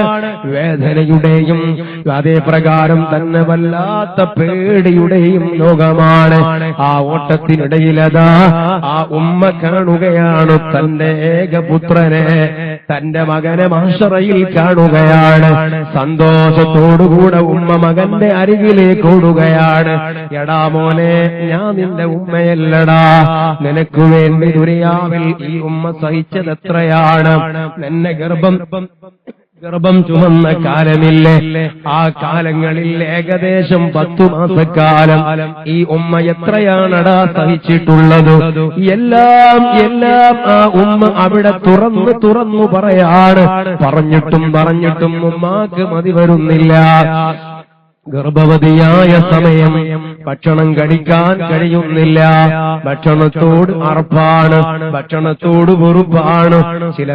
ചില സ്മെല്ലുകൾ വരുമ്പോഴേക്കും നോക്കാനും വരികയാണ്, ഛർദിച്ചു പോവുകയാണ്. ഊരവേദനയാണ്, നാവിവേദനയാണ്, വയറുവേദനയാണ്. അതേ പ്രകാരം നരമ്പുകൾക്കിടയിലൂടെ വല്ലാത്ത ഒരു വേദനയാണ്, കാലുകടച്ചിലാണ്, വല്ലാത്ത പ്രയാസങ്ങളാണ്. ഇത് കൂടി വരികയാണ്. അതേ ഗർഭം അത് 8 മാസമായി, 9 മാസമായി. ഈ ഉമ്മാക്ക് ഒന്ന് കരുതിയതുപോലെ ചെരിഞ്ഞങ്ങോട്ടും ഇങ്ങോട്ടും കിടക്കാൻ കഴിയുന്നില്ല. വലതുവശത്തേക്ക് ചെരിഞ്ഞു കിടന്ന ഞാന് ഒന്നിടതുവശത്തേക്ക് കിടക്കണമെങ്കിൽ അതാ നേരെ ഒന്ന് എണീക്കുകയാണ്. എണീറ്റതിന്റെ ശേഷം പിന്നെയാണ് ഇടതുവശത്തേക്ക് ചെരിഞ്ഞു കിടക്കുന്നത്. ഇങ്ങനെ ഞാൻ ഒരുപാട് സഹിച്ചില്ലേ, ഒരുപാട് സഹിച്ചില്ലേ. ഭക്ഷണമില്ല, ഛർദിയാണ്, ക്ഷീണമാണ്, വേദനയാണ്, നൊമ്പരങ്ങളാണ്, അസ്വസ്ഥതകളാണ്. അതിന്റെ ഒക്കെയും പുറമേ അല്ലാഹുവേ, എങ്ങനെയാണ് എന്റെ പ്രസവം നടക്കുക? ഇത് നല്ല റാഹത്തായി പ്രസവിക്കുമോ, അതോ വല്ല പ്രയാസങ്ങളും ഉണ്ടാകുമോ? ഈ പ്രസവത്തോടുകൂടെ എന്റെ അന്ത്യം നടക്കുമോ? പലയിടത്തും പലതും കേൾക്കുന്നുണ്ട്. ആ സഹോദരി മരിച്ചത് അങ്ങനെയാണ്, ഇവള് മരിച്ചത് ഇങ്ങനെയാണ്, ഓപ്പറേഷൻ ചെയ്യേണ്ടി വരുമോ? ഇങ്ങനെ ആശങ്കകൾ മനസ്സിൽ നിറഞ്ഞു കുമിഞ്ഞുകൂടി 10 മാസക്കാലം നിന്നെ പോറ്റി വളർത്തി നൊമ്പരങ്ങൾ പേറിയിട്ടു നിന്നെ പ്രസവിച്ചില്ലടാ, കഴിഞ്ഞില്ല. ഞാൻ എന്റെ മടിത്തട്ടിൽ നിന്നെ വളർത്തിയത് കോലമെത്രയാണ്, എപ്പോഴൊക്കെ ഏതൊക്കെ സമയങ്ങളിലാണ് എന്റെ മടിത്തട്ടിൽ നീ വിസർജിച്ചു പോയിട്ടുള്ളത്. അപ്പോഴൊക്കെയും നിന്റെ ചെഞ്ചുണ്ടുകളിൽ സ്നേഹത്തിന്റെ ഉമ്മ തന്നിട്ട് ഞാനതൊക്കെയും ഒരു വെറുപ്പുമില്ലാതെ ഒരറപ്പുമില്ലാതെ വൃത്തിയാക്കിയവനല്ലേ. കുളിച്ചു വന്നതേയുള്ളൂ, പുതിയ വസ്ത്രം മാറ്റിയതേയുള്ളൂ, അപ്പോഴാണ് കുട്ടി കരഞ്ഞുപോയത്. അവളെ വാരിയെടുത്തതാണ്, അമ്മിഞ്ഞ് കൊടുക്കാനൊന്ന് ചേർത്തു വെച്ചതാണ്. കുളിച്ചു വന്ന് പുതിയ വസ്ത്രം മാറ്റിയ ആ വസ്ത്രത്തിലേക്ക് നീ അതാ തന്റെ പൊന്നുമോളുടെ പൊന്നുമോനതാ മലിനമാക്കുകയാണ്. അപ്പോൾ ആ കുട്ടി എന്തൊരു കുട്ടിയാണെന്ന് പറഞ്ഞ് വലിച്ചെറിഞ്ഞില്ല, ആ കുട്ടിയോട് ദേഷ്യം പിടിച്ചില്ല. അപ്പോഴും ഉമ്മ കുട്ടിക്കതാ മുത്തം കൊടുക്കുകയാണ്. അതെ, ഇങ്ങനെയൊക്കെ സഹിക്കുകയാണ്. സഹിക്കുകയാണ്. ഇങ്ങനെയൊക്കെ സഹിക്കുകയാണ്. രാത്രി സമയത്ത് കിടന്നുറങ്ങുമ്പോ തന്റെ ചൂട് പറ്റിയിട്ട് തൊട്ടടുത്ത് കിടക്കുന്ന കുട്ടിയുണ്ട്. അതേ രാത്രി ഉറങ്ങിയിട്ട് ഉറക്കം അതാ പൂർണ്ണമാകുന്നില്ല, ഗാഢമായ ഉറക്കത്തിലേക്ക് പോകുന്നില്ല. എന്റെ കുഞ്ഞുമോന് വല്ലതും പറ്റുമോ, എന്റെ കുഞ്ഞുമോൾക്ക് വല്ലതും സംഭവിക്കുമോ? ഇടയ്ക്കിടയ്ക്ക് ഉണരുകയാണ്, ഉണർന്നെണീറ്റ് നോക്കുകയാണ്. വല്ല വസ്ത്രങ്ങളും അവന്റെ വായുടെ ഭാഗത്തേക്ക് പോയിട്ടുണ്ടോ നോക്കുകയാണ്. വേണ്ട രൂപത്തിൽ സന്തോഷത്തോടെ നിർഭയത്വത്തോടുകൂടെ ഒന്ന് കിടക്കാൻ പോലും പറ്റുന്നില്ല. ഇങ്ങനെയൊക്കെ സാഹസപ്പെട്ടു കഷ്ടപ്പെട്ടു വേദനകൾ പേറി അമ്മിഞ്ഞ നൽകി നിന്നെ വളർത്തിയെടുത്തതിന് പകരമായി ഇതാ ഈ ലോകത്ത് വെച്ച് ഈ ഉമ്മാക്ക് നിന്നോടൊന്ന് ചോദിക്കാനുണ്ട്. അതെന്താണ്? അണുമണിത്തൂക്കം നന്മയുടെ കമ്മി പറ്റിപ്പോയടാ ഈ ഉമ്മാക്ക്. ആ അണുമണിത്തൂക്കം നന്മയുടെ കമ്മി കൊണ്ട് തോറ്റുപോയ ഉമ്മയാണ്. എന്റെ കാര്യം ബേജാറിലാണ്. എടാ ഞാൻ നിന്റെ ഉമ്മയല്ലേ? ഒരു അണുമണിത്തൂക്കം നന്മയൊന്ന് എന്റെ അക്കൗണ്ടിലേക്ക് മാറ്റുമോ നീ? എങ്കിൽ ഞാൻ രക്ഷപ്പെടുകയാണ്. ഇതാണ് ഈ ഉമ്മ മകനോട് പറയുന്നത്. മഹാസഭയല്ലേ, മഹ്ശറാ സഭയല്ലേ? ആ മകൻ ചെയ്യുന്നത് എന്താണെന്നറിയോ? തന്റെ ഉമ്മാന്റെ കൈത്തണ്ടയതാ പിടിക്കുകയാണ്, ബലമായി പിടിച്ചു പറിക്കുകയാണ്. ഉമ്മ, നിങ്ങൾക്ക് നിങ്ങളുടെ പാട്ടിന് പോവാം, എന്റെ കാര്യത്തിൽ തന്നെ ഞാൻ ബേജാറിലാണ്, എന്റെ കാര്യത്തിൽ തന്നെ ഞാൻ ബേജാറിലാണ്. അതുകൊണ്ട് ഇല്ല, എനിക്ക് തരാൻ പറ്റില്ലെന്ന് പറഞ്ഞ് ഉമ്മയുടെ മുമ്പിൽ നിന്ന് ഓടി മറയുന്ന തന്റെ മകൻ. അതാണ് മഹ്ശറ എന്ന് പറയുന്ന ലോകം ഉമ്മമാരെ, അതാണ് മഹ്ശറ എന്ന് പറയുന്ന ലോകം സഹോദരന്മാരെ. ആ ലോകത്ത് ഇല്ല ഒരു നിരപരാധിയും തന്നെ ആക്രമിക്കപ്പെടുന്നതല്ല, ഒരു നിരപരാധിയും തന്നെ അവിടെ ശിക്ഷിക്കപ്പെടുന്നതല്ല. ആ ലോകത്ത് രക്ഷപ്പെടണം, ആ ലോകത്ത് രക്ഷപ്പെടണം. ഞാൻ പറഞ്ഞു വരുന്നതിന്റെ ഈ രൂപത്തിലുള്ള ഏജൻസികളെയൊക്കെ അല്ലാഹു ഏർപ്പാട് ചെയ്തത്, അതെല്ലാം അവിടെ വെച്ച് റബ്ബിന്റെ മുൻപിൽ എല്ലാവരും അവരുടെ റിപ്പോർട്ടുകൾ കൊടുക്കുമ്പോൾ, പ്രിയപ്പെട്ടവരെ, എല്ലാ മറകളും നീങ്ങുന്ന ആ ലോകത്ത് നമുക്ക് രക്ഷപ്പെടണോ? നമുക്കവിടെ മോചനം കിട്ടണോ? ഈ ഏജൻസികളൊക്കെയും നമ്മുടെ പ്രവർത്തനങ്ങൾ റബ്ബിന്റെ മുമ്പിൽ കൊണ്ടുവന്ന് സമർപ്പിക്കുമ്പോ അവിടെ പരാജയപ്പെടാതെ രക്ഷപ്പെടണോ? അതിനു വേണ്ടിയാണ് ശഹ്റുല്ലാഹിയായ റജബ് മാസം അല്ലാഹു നമുക്ക് നൽകിയത് കേട്ടോ. ഈ മാസത്തെ ആദരിക്കുന്നവരാരുണ്ട്? നോക്കൂ നിങ്ങൾ, എല്ലാ ദിവസവും ഒരുപോലെയല്ല, എല്ലാ മാസവും ഒരുപോലെയല്ല, എല്ലാ രാവും ഒരുപോലെയല്ല. ഒരുപാട് സീസൺ സമയങ്ങളെ അല്ലാഹു നമുക്ക് നൽകുകയാണ്. ഇതെന്തിനാണെന്നറിയോ? അല്ലാഹുവിന്റെ റസൂലിന്റെ ഉമ്മത്ത് ആഖിറത്തിൽ വന്നിട്ട് പരാജയപ്പെട്ടു പോകാൻ പാടില്ല. പ്രവർത്തനങ്ങളൊക്കെയും ക്ലിപ്തമാണ്, എല്ലാ ചെയ്തികളും അടയാളപ്പെട്ട് കിടക്കുന്നതാണ്. പക്ഷേ കേടുകൾ തീർക്കാൻ ഇടയ്ക്കിടയ്ക്ക് ബ്രേക്ക് എടുക്കുന്നത് പോലെ, വാഹനം നന്നാക്കുന്നത് പോലെ, അതേ നിന്റെ കേടുകൾ തീർക്കാനാണ് നിനക്ക് അല്ലാഹു ഇത്തരത്തിലുള്ള സമയങ്ങൾ തരുന്നത്. നിന്റെ കേടുകൾ തീർക്കാനും കുഴപ്പങ്ങൾ പരിഹരിക്കാനും റബ്ബിനോട് കൂടുതൽ സാമീപ്യം കരസ്ഥമാക്കാനുമാണ് പടച്ച റബ്ബ് ഇത്തരത്തിലുള്ള സമയങ്ങൾ നിനക്ക് അനുവദിച്ചു തരുന്നത്. അതുകൊണ്ട് തന്നെ പ്രിയപ്പെട്ടവരെ, ഈ സമയങ്ങളിലും അല്ലാഹുവിനെ കുറിച്ചുള്ള ചിന്തയില്ലാതെ, ഈ മാസത്തിന്റെ ഗൗരവം മനസ്സിലാക്കാതെ, യാതൊരു വിധത്തിലുള്ള വിചാരവും ഇല്ലാതെ, പഴയതുപോലെ തന്നെ റജബിന്റെ തൊട്ടു മുമ്പുള്ള മാസത്തിൽ എന്തൊക്കെ നിന്റെ ജീവിതത്തിൽ ഹറാമുകളായി കടന്നു വന്നിട്ടുണ്ടോ അതൊക്കെയും റജബിലും നിന്റെ ജീവിതത്തിൽ കടന്നു വരുന്നുണ്ടെങ്കിൽ നീ റജബിനെ ആദരിച്ചവനല്ല, നീ റജബ് മാസത്തെ ബഹുമാനിച്ചവളല്ല. അങ്ങനെ വരുമ്പോൾ അല്ലാഹു തആല നിന്റെ നേട്ടത്തിനു വേണ്ടി നിനക്ക് തയ്യാറാക്കി ഒരുക്കി തന്നു നിന്റെ മുമ്പിലേക്ക് അയച്ചു തന്ന ഈ മാസത്തോട് ബഹുമാനം കാണിക്കാത്ത നീ, ആ മാസത്തോട് ബഹുമാനം കാണിക്കാത്ത നിന്നോട് അല്ലാഹു ബഹുമാനം കാണിക്കുകയില്ല. അതേ സമയത്ത് ഞാൻ പറയട്ടെ, നീ ഇതാ ഒരു പ്രതിജ്ഞയിലേക്ക് വരുന്നു. പടച്ച റബ്ബേ, റജബാണ്, ശഅബാനാണ്, റമളാനാണ്, ഈ 3 മാസങ്ങളും മുഅ്മിനീങ്ങളുടെ സീസൺ സമയമാണ്. വിശ്വാസികളുടെ ചാകരയാണ് ഈ 3 മാസം. ഇത് റബ്ബിലേക്ക് അടുക്കാനുള്ള സമയമാണ്. നന്മകൾക്ക് പിറകിൽ വീണ്ടും നന്മകളാണ്. അങ്ങനെ ചെയ്തു തീർക്കാനുള്ള സമയമാണ്. അങ്ങനെ റബ്ബിലേക്ക് ഖേദിച്ചു മടങ്ങി കണ്ണുനീരൊഴുക്കി റബ്ബിലേക്ക് തൗബ ചെയ്ത് ഇസ്തിഗ്ഫാർ ചൊല്ലി നന്മകൾ ചെയ്ത് ഹറാമുകളിൽ നിന്ന് രാജിയായാൽ എന്താ സംഭവിക്കുന്നതെന്നറിയോ? അല്ലാഹു നിന്റെ ദോഷങ്ങൾ പുറത്തു തരുന്നു. അല്ലാഹു നിന്റെ ദോഷങ്ങൾ പുറത്തു തരുന്നു. ദുനിയാവിൽ അല്ലാഹു കരീമായ റബ്ബ് നിന്റെ ദോഷം മറച്ചു വെച്ചില്ലേ മോളെ? ഈ ദുനിയാവിൽ ഇത്രയും കാലമായിട്ട് പടച്ച റബ്ബ് നിന്നെ ഒരാളുടെ മുമ്പിലും വഷളാക്കിയില്ലല്ലോ. മാത്രമല്ല, നീ ഒന്ന് ആലോചിക്കണം, നിന്റെ ജീവിതത്തിൽ ഉണ്ടായിട്ടുള്ള ദോഷങ്ങളില്ലേ, ആ ദോഷങ്ങൾക്കു പകരമായി നിന്റെ മുഖത്ത് നീ പൗഡറിട്ട് സംരക്ഷിക്കുന്ന, ക്രീമുകൾ ഉപയോഗപ്പെടുത്തി മിനുക്കിയെടുത്ത് സംരക്ഷിക്കുന്ന നിന്റെ മുഖമില്ലേ, ആ മുഖത്തതാ ഒരു കറുത്ത പാട് ബാഹ്യമായി നീ കാണുകയാണ്. ആന്തരികമായി കറുത്ത പുള്ളി വരുന്നുണ്ട്, നിന്റെ മനസ്സിൽ വരുന്നുണ്ട്. ആ മനസ്സിൽ വരുന്ന കറുപ്പിന്റെ ഇരുട്ട് നിന്റെ മുഖത്തേക്ക് മാറുന്നുണ്ട്. അതുകൊണ്ടല്ലേ ഇത്തഖൂ ഫിറാസത്തുൽ മുഅ്മിനീൻ, മുഅ്മിനീങ്ങൾ മുഖം നോക്കിയിട്ട് നിന്നെ വിലയിരുത്തും. ഏത് മുഅ്മിനീങ്ങൾ? അതിന് കഴിവുള്ള മുഅ്മിനീങ്ങളുണ്ട്.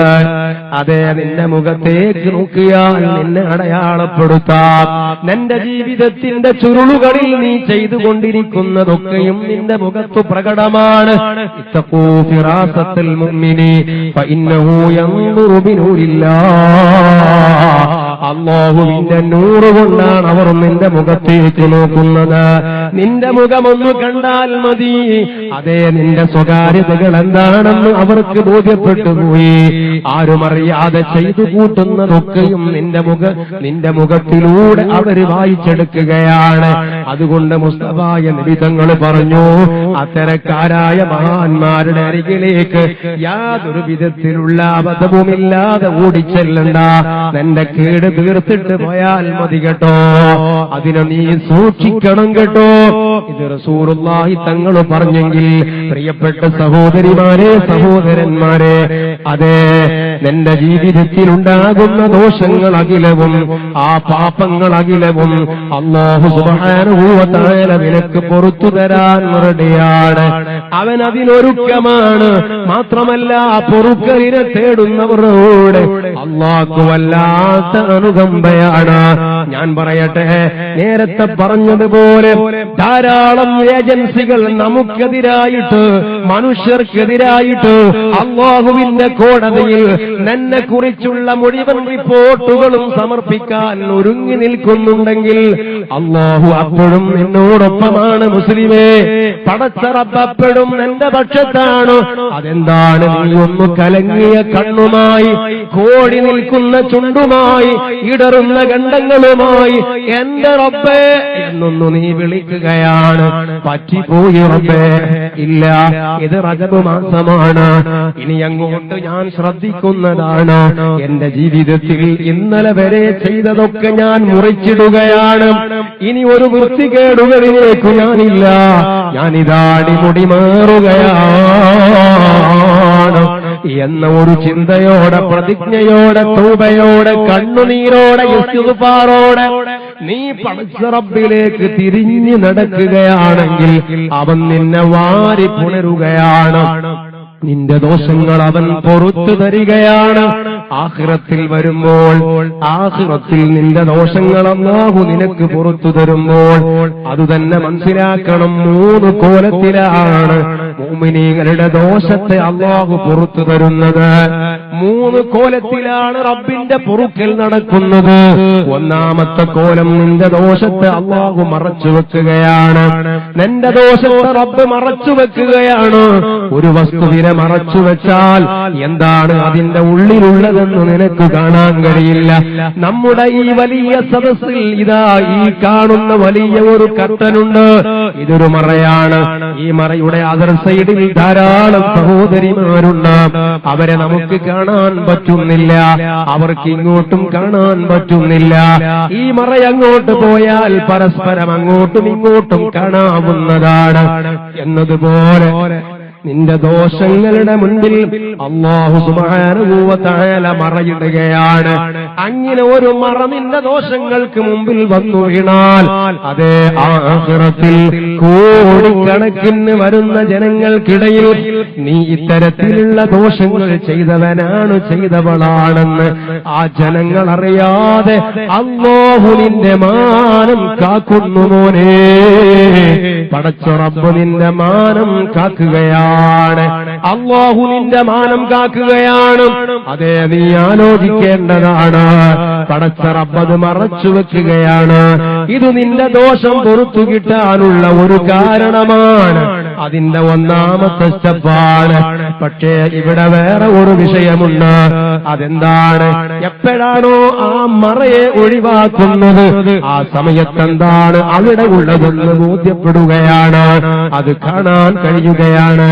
എന്നാലും ആ മറയുള്ളയിടത്തോളം കാലം നിന്റെ ജീവിതത്തിലെ അരുതായ്മകൾ മറ്റുള്ളവരറിയാതെ നിൽക്കുകയാണ്. ദോഷം പൊറുക്കുന്നതിന്റെ ഒന്നാമത്തെ സ്റ്റെപ്പാണ് ഈ പറഞ്ഞിട്ടുള്ളത്. എന്നാൽ രണ്ടാമത്തെ ഒരു സ്റ്റെപ്പുണ്ട്. അത് ആഫു എന്നാണ് അതിനെക്കുറിച്ച് പറയുന്നത്. അതെന്താണ്? അതെ, എവിടെ തപ്പിയാലും എവിടെ നോക്കിയാലും നീ ചെയ്തിട്ടുള്ള ദോഷങ്ങളെ കാണാൻ കഴിയുന്നില്ല. ഭൂമി അതാ നിനക്കെതിരായിട്ട് നീ ചെയ്തു വെച്ചിട്ടുള്ള തമ്മാടിത്തരങ്ങൾ മുഴുവനും രേഖയായി കൊണ്ടുവന്നിട്ടുണ്ട്. നിന്റെ ശരീരമോ റബ്ബിന്റെ മുമ്പിൽ അത് പറയാൻ നിന്റെ കൈകാലുകൾ ഒരുക്കമാണ്. നിങ്ങൾക്കറിയോ, മനുഷ്യന്റെ ശരീരത്തിലെ ആദ്യമായി അല്ലാഹുവിന്റെ മുൻപിൽ വാചാലമാകുന്ന ഒരു അവയവമുണ്ട്. കൈയുണ്ട് നിനക്ക്, കാലുണ്ട്, കണ്ണുണ്ട്, കാതുണ്ട്, ശരീരങ്ങളുണ്ട്. എങ്കിൽ ആദ്യമായി പടച്ച റബ്ബിന്റെ മുൻപിൽ അവന്റെ കോടതിയിൽ നിനക്കെതിരായിട്ട് നിന്റെ ശരീരത്തിൽ നിന്ന് കൂറുമാറുന്നത് ആരാണെന്നറിയോ? മോനെ, മോളെ, കേട്ടോ. നിന്റെ ശരീരത്തിലെ നിന്റെ കാലുകളിലെ വലത്തെ കാലിന്റെ തുടയെല്ലാണ് ആദ്യമായി പടച്ച റബ്ബിന്റെ മുമ്പിൽ നിനക്കെതിരായിട്ട് കൂറുമാറി സംസാരിക്കുന്നത്. നിന്റെ വലത്തെ കാലിന്റെ തുടയല്ലാണെന്ന് മറന്നു പോകണ്ട. പാവട്ടെ, നിങ്ങൾ ഓർക്കണം, നിന്റെ ഈ അവയവങ്ങളൊക്കെയും റബ്ബിന്റെ കോടതിയിൽ നിനക്കെതിരായിട്ട് സാക്ഷി പറയാൻ എല്ലാ രേഖകളുമായി വന്നിട്ടുണ്ട്. പക്ഷേ അവർക്ക് മിണ്ടാൻ കഴിയുന്നതല്ല. ഭൂമിക്ക് മിണ്ടാൻ കഴിയില്ല, നിന്റെ അവയവങ്ങൾക്ക് മിണ്ടാൻ കഴിയില്ല, മലക്കുകൾക്ക് നിനക്കെതിരായിട്ട് പറയാൻ കഴിയില്ല. അതെ, അല്ലാഹു നിന്നെ സംരക്ഷിക്കുന്നു. അവൻ നിന്റെ മാനം കാക്കുന്നു. എവിടെ നോക്കിയാലും അതെ, നീ ചെയ്ത ദോഷങ്ങളെ കാണാൻ കഴിയുന്നില്ല. അല്ലാഹു തആല അവന്റെ അടിയാന്മാർക്ക്, അടിയാത്തികൾക്ക് ദോഷം പുറത്തു കൊടുക്കുന്നതിന്റെ രണ്ടാമത്തെ സ്റ്റെപ്പാണ് ഞാൻ ഈ പറഞ്ഞത്. ആഫു എന്നാണ് ഇതിന് പറയുന്നത്. കഴിഞ്ഞിട്ടില്ല കേട്ടോ, കഴിഞ്ഞിട്ടില്ല മുഅ്മിനീങ്ങളെ, കഴിഞ്ഞിട്ടില്ല. മൂന്നാമത്തെ ഒരു സ്റ്റെപ്പുണ്ട്. നമ്മുടെ റബ്ബിനെ നമ്മൾ മനസ്സിലാക്കണം. എങ്ങനെയാണ് അവൻ നമ്മെ സംരക്ഷിക്കുന്നത്? എങ്ങനെയാണ് നമ്മുടെ റബ്ബ് നമ്മെ താലോലിക്കുന്നത്? ഏതൊക്കെ രൂപത്തിലാണ് എന്റെ അടിയാൻ വഷളായി പോകരുതെന്ന് റബ്ബ് സുബ്ഹാനഹു വ തആല കണക്കാക്കുന്നത്, മനസ്സിലാക്കുന്നത്. നീ ആലോചിച്ചോ, മൂന്നാമത്തെ സ്റ്റെപ്പ് ഏതാണെന്നറിയോ? യുബദ്ദിലുല്ലാഹു സയ്യിആതിഹിം ഹസനാത്ത്. അല്ലാഹു തന്നെ പറയുകയല്ലേ, എന്തേ ചെയ്തത് തെറ്റുകളാണ്, ഹറാമുകളാണ്, അരുതായ്മകളാണ്.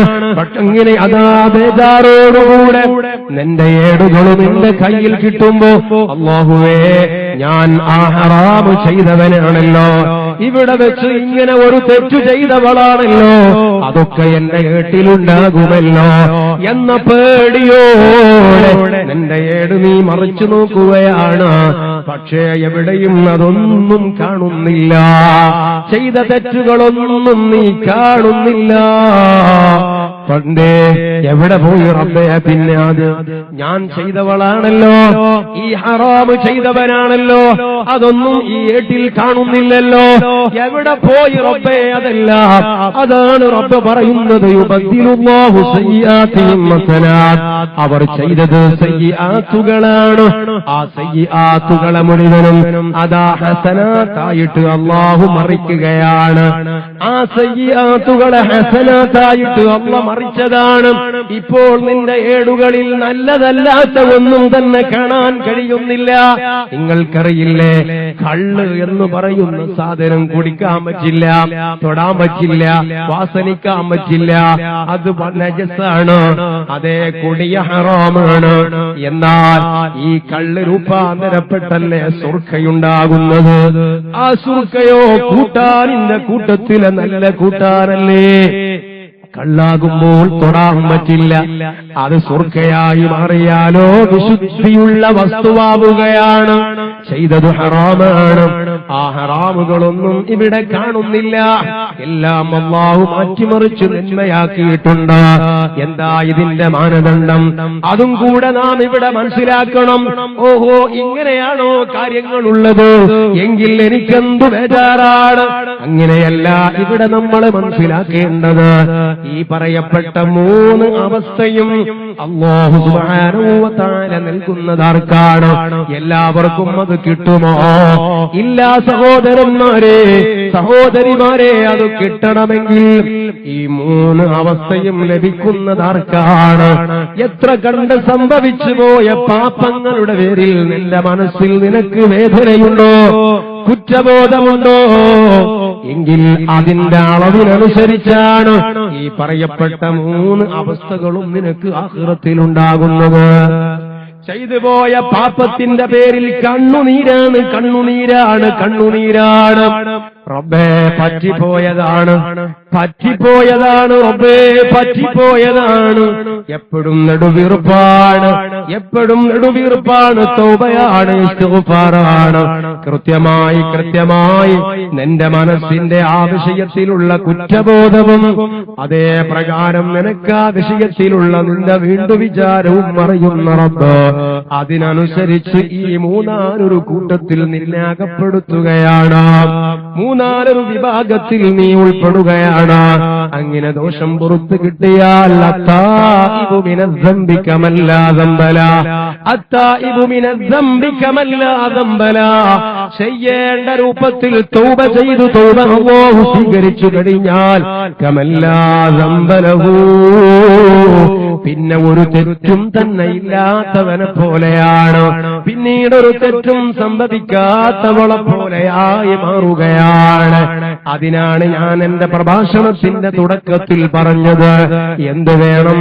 വീണ്ടും വിചാരമുണ്ടാവണം, നല്ല കുറ്റബോധമുണ്ടാവണം, സങ്കടമുണ്ടാവണം.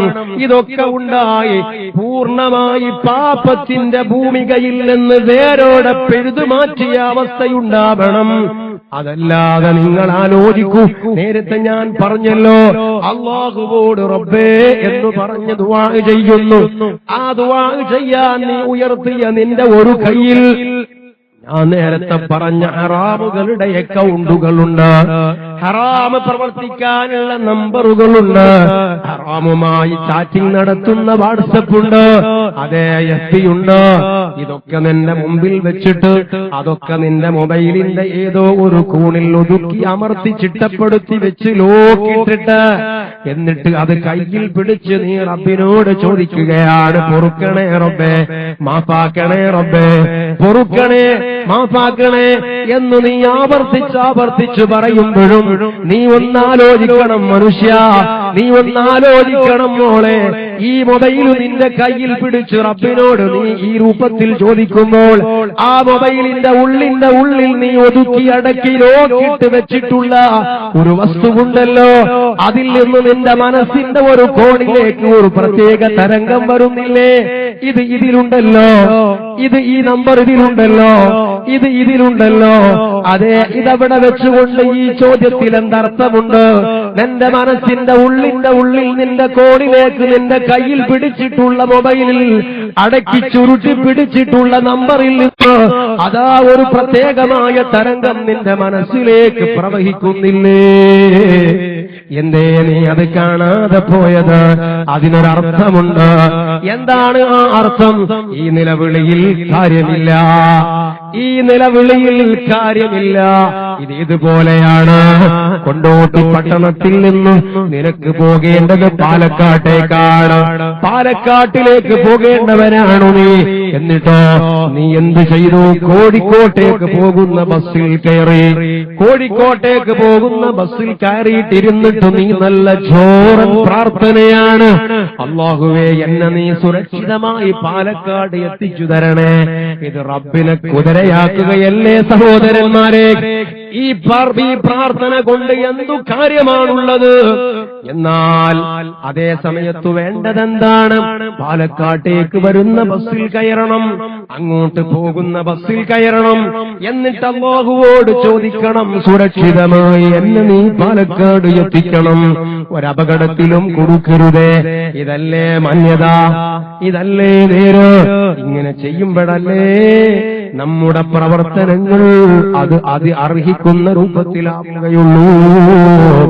അതുകൊണ്ട് തന്നെ പ്രിയപ്പെട്ട സഹോദരിമാരെ, എന്റെ സഹോദരന്മാരെ, ഞാൻ എന്റെ സംസാരം നിർത്തുകയാണ്. നമുക്കിവിടെ ഇനി ദുആ ചെയ്യാനുണ്ട്. ഈ റജബ് മാസത്തിന്റെ ആദ്യത്തെ രാവിൽ ഇവിടെ നമ്മെ ഒരുമിപ്പിച്ചത് നമ്മുടെ അല്ലാഹുവാണ്, നമ്മുടെ സൃഷ്ടാവാണ്.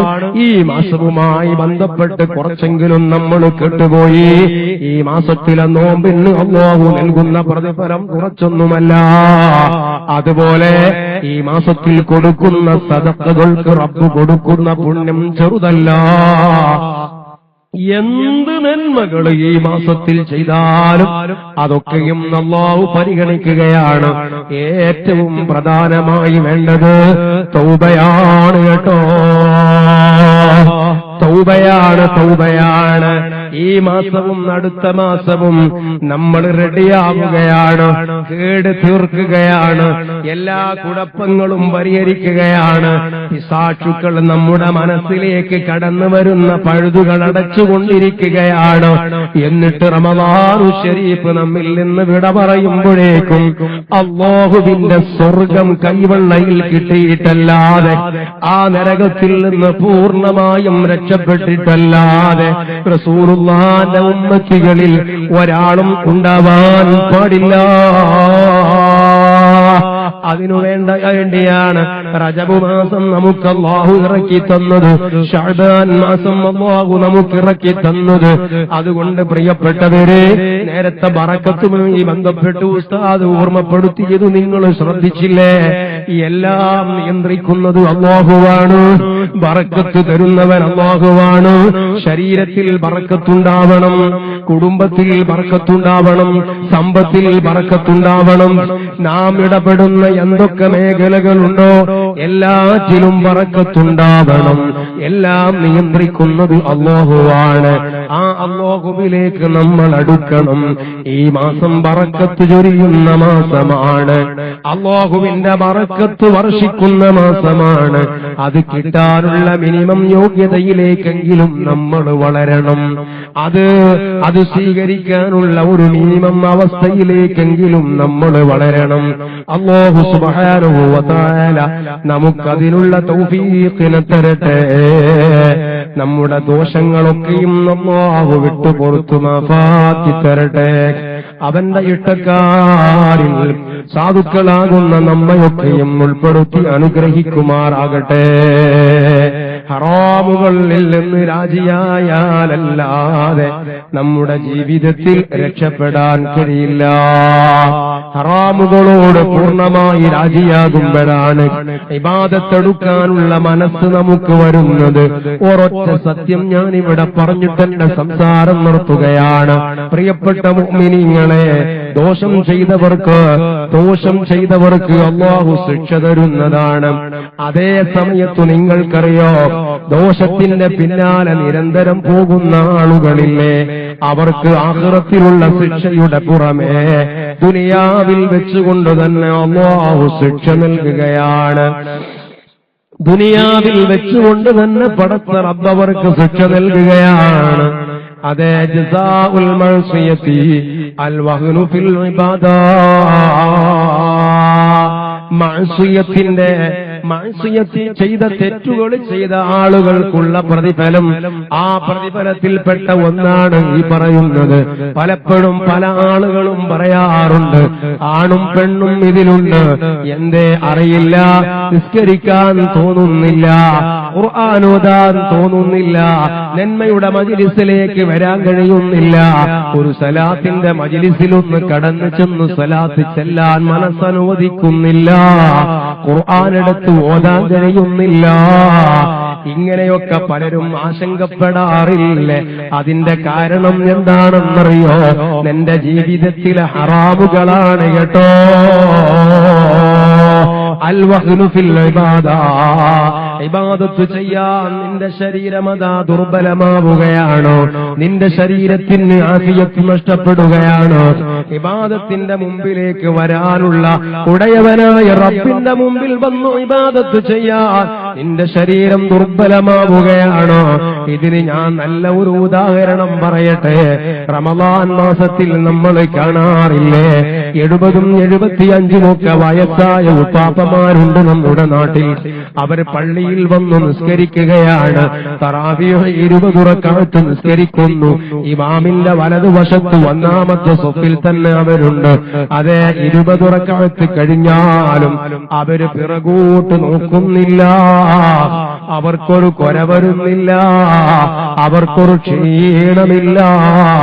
അതേ സമയത്ത് 18 25 ഒക്കെ പ്രായമുള്ള ചെറുപ്പക്കാരനുണ്ട്. 2 റക്അത്ത് സലാം വീട്ടുമ്പോൾ അവൻ തുപ്പാൻ വേണ്ടി പുറത്തേക്ക് ഓടുകയാണ്, ഫാനിന്റെ ചൂട്ടിലേക്ക് ഓടുകയാണ്, അതേ വെള്ളം കുടിക്കാൻ ഓടുകയാണ്. ഇമാം റുകൂഇലേക്ക് വരുമ്പോൾ ഓടി വന്നിട്ട് വാരിപ്പിടിക്കുകയാണ്. ഇതൊന്ന് കഴിഞ്ഞു കിട്ടിയെങ്കിൽ എന്ന് അവൻ ഇങ്ങനെ ചിന്തിക്കുകയാണ്. ഓരോ 2 റക്അത്തിലും സലാം വീട്ടുമ്പോ അങ്ങോട്ടും ഇങ്ങോട്ടും ഇങ്ങനെ അലസമായി നോക്കുകയാണ്. അവന് വല്ലാത്ത ഒരു ചുമട് വഹിക്കുന്നത് പോലെ അനുഭവപ്പെടുകയാണ്. ശരീരം ദുർബലനായ 75 വയസ്സ് 85 വയസ്സുള്ള ഉപ്പാപ്പാക്ക് അത്തരത്തിലുള്ള ഒരു ക്ഷീണവും ഇല്ല. ഓ പെങ്ങളെ, നീ കാണുന്നില്ല, നിന്റെ വീട്ടിൽ നിന്റെ ഉമ്മാമയുണ്ട്. ആ ഉമ്മാമാന്റെ വയസ്സ് 85 റമളാൻ മാസത്തിൽ മഗ്രിബ് നിസ്കരിക്കാൻ വേണ്ടി നിസ്കാരക്കുപ്പായമിട്ടിട്ട് മുസല്ലയിൽ വന്നിരുന്നതാണ്. പിന്നെ തറാവീഹ് 20 റക്അത്ത് നിസ്കരിച്ചിട്ടാണ് നിന്റെ ഉമ്മാമ നിസ്കാരക്കുപ്പായം അടിച്ചു വെച്ചത്. അതേ സമയത്ത് 18കാരിയായ നീയില്ലേ, നോമ്പ് തുറക്കുന്ന സമയത്ത് നിന്റെ മനസ്സിലുണ്ടായിരുന്നു ഇന്നൊന്ന് തറാവീഹ് നിസ്കരിക്കണമെന്ന്. പക്ഷേ അല്പസമയം കഴിഞ്ഞപ്പോ നിനക്ക് വല്ലാത്ത ക്ഷീണമുള്ളതുപോലെ തോന്നിപ്പോയി. നിനക്ക് തറാവീഹ് ഇല്ല, ഇശാ നിസ്കാരമില്ല. പിന്നെ അത്തായം കഴിക്കാൻ എണീറ്റപ്പോഴല്ലേ നീ ഇശാ നിസ്കരിച്ചത്? എവിടെയാണു നീ? നിനക്ക് ആരോഗ്യം കമ്മിയുണ്ടോ? ഒരു കമ്മിയും ഇല്ലല്ലോ. വലിയുമ്മാക്ക് ഇരിക്കുന്ന ഇരിപ്പിടത്തിൽ നിന്ന് എണീക്കണമെങ്കിൽ, ഒന്ന് അടുക്കളയിലേക്ക് നടന്നു വരണമെങ്കിൽ മോളെ നീ ഓടിച്ചെന്നിട്ട് കൈപിടിക്കണ്ടേ? ആ വലിയുമ്മ 20 റക്അത്ത് നിസ്കരിച്ചപ്പോഴോ ഒരു പ്രയാസവും വലിയുമ്മാക്കുണ്ടായില്ലല്ലോ. എന്തേ കാരണമെന്നറിയോ? അൽ വഹ്നു ഫിൽ ഇബാദാ. നിന്റെ ജീവിതത്തിന്റെ സ്വകാര്യതയിൽ യജമാനനായ റബ്ബിനോട് നീ കാണിക്കുന്ന ധിക്കാരമാണ് മോളെ, നീ ചെയ്യുന്ന തെറ്റുകളാണ് മോനെ. ആ തെറ്റുകളും പാപങ്ങളും ഹറാമുകളും നിന്റെ ശരീരത്തിന്റെ അവയവങ്ങളിൽ ഭാരമായി തൂങ്ങിക്കിടക്കുകയാണ്. അത് നിന്റെ ശരീരത്തിലുള്ളയിടത്തോളം കാലം യജമാനനായ റബ്ബിന്റെ മുമ്പിൽ സുജൂദ് ചെയ്യാൻ നിനക്ക് കഴിയാതെ പോവുകയാണ്. ഈ സത്യം എന്റെ പ്രിയപ്പെട്ടവര് മനസ്സിലാക്കണം. എനിക്കെന്താ നല്ലതിനോട് ഒരു ആർത്തി വരുന്നില്ല എന്ന ചോദ്യത്തിന്റെ മറുപടിയാണ് ഞാൻ നിങ്ങളോട് പറഞ്ഞത്. വീണ്ടും പറയുന്നു, ജീവിതത്തിൽ ഒരു എപ്പോഴും ഞെരുക്കമാണ്, എപ്പോഴും ഞെരുക്കമാണ്. ഒരു സന്തോഷം കിട്ടുന്നില്ല, ഒരു റാഹത്ത് വരുന്നില്ല. പ്രയാസങ്ങൾക്ക് പിറകിൽ പ്രയാസങ്ങളാണ്. കാശ് കിട്ടാത്തത് കൊണ്ടല്ല, അതെന്താ ആകുന്നത് എന്നറിയുന്നില്ല. ഇങ്ങനെ ജീവിതത്തിന്റെ പ്ലാറ്റ്ഫോമിൽ നീ വല്ലാത്ത ദുരിതം അനുഭവിക്കുന്നവനായി മാറുന്നു. അതിന്റെയൊക്കെ പുറമെ മൂന്നാമത്തെ ഒരു കാര്യമുണ്ട്. ഇത് പറഞ്ഞ് ഞാൻ നിർത്തട്ടെ. അതാണ് നിങ്ങൾ മനസ്സിലാക്കേണ്ടത്. എന്താണെന്നറിയോ?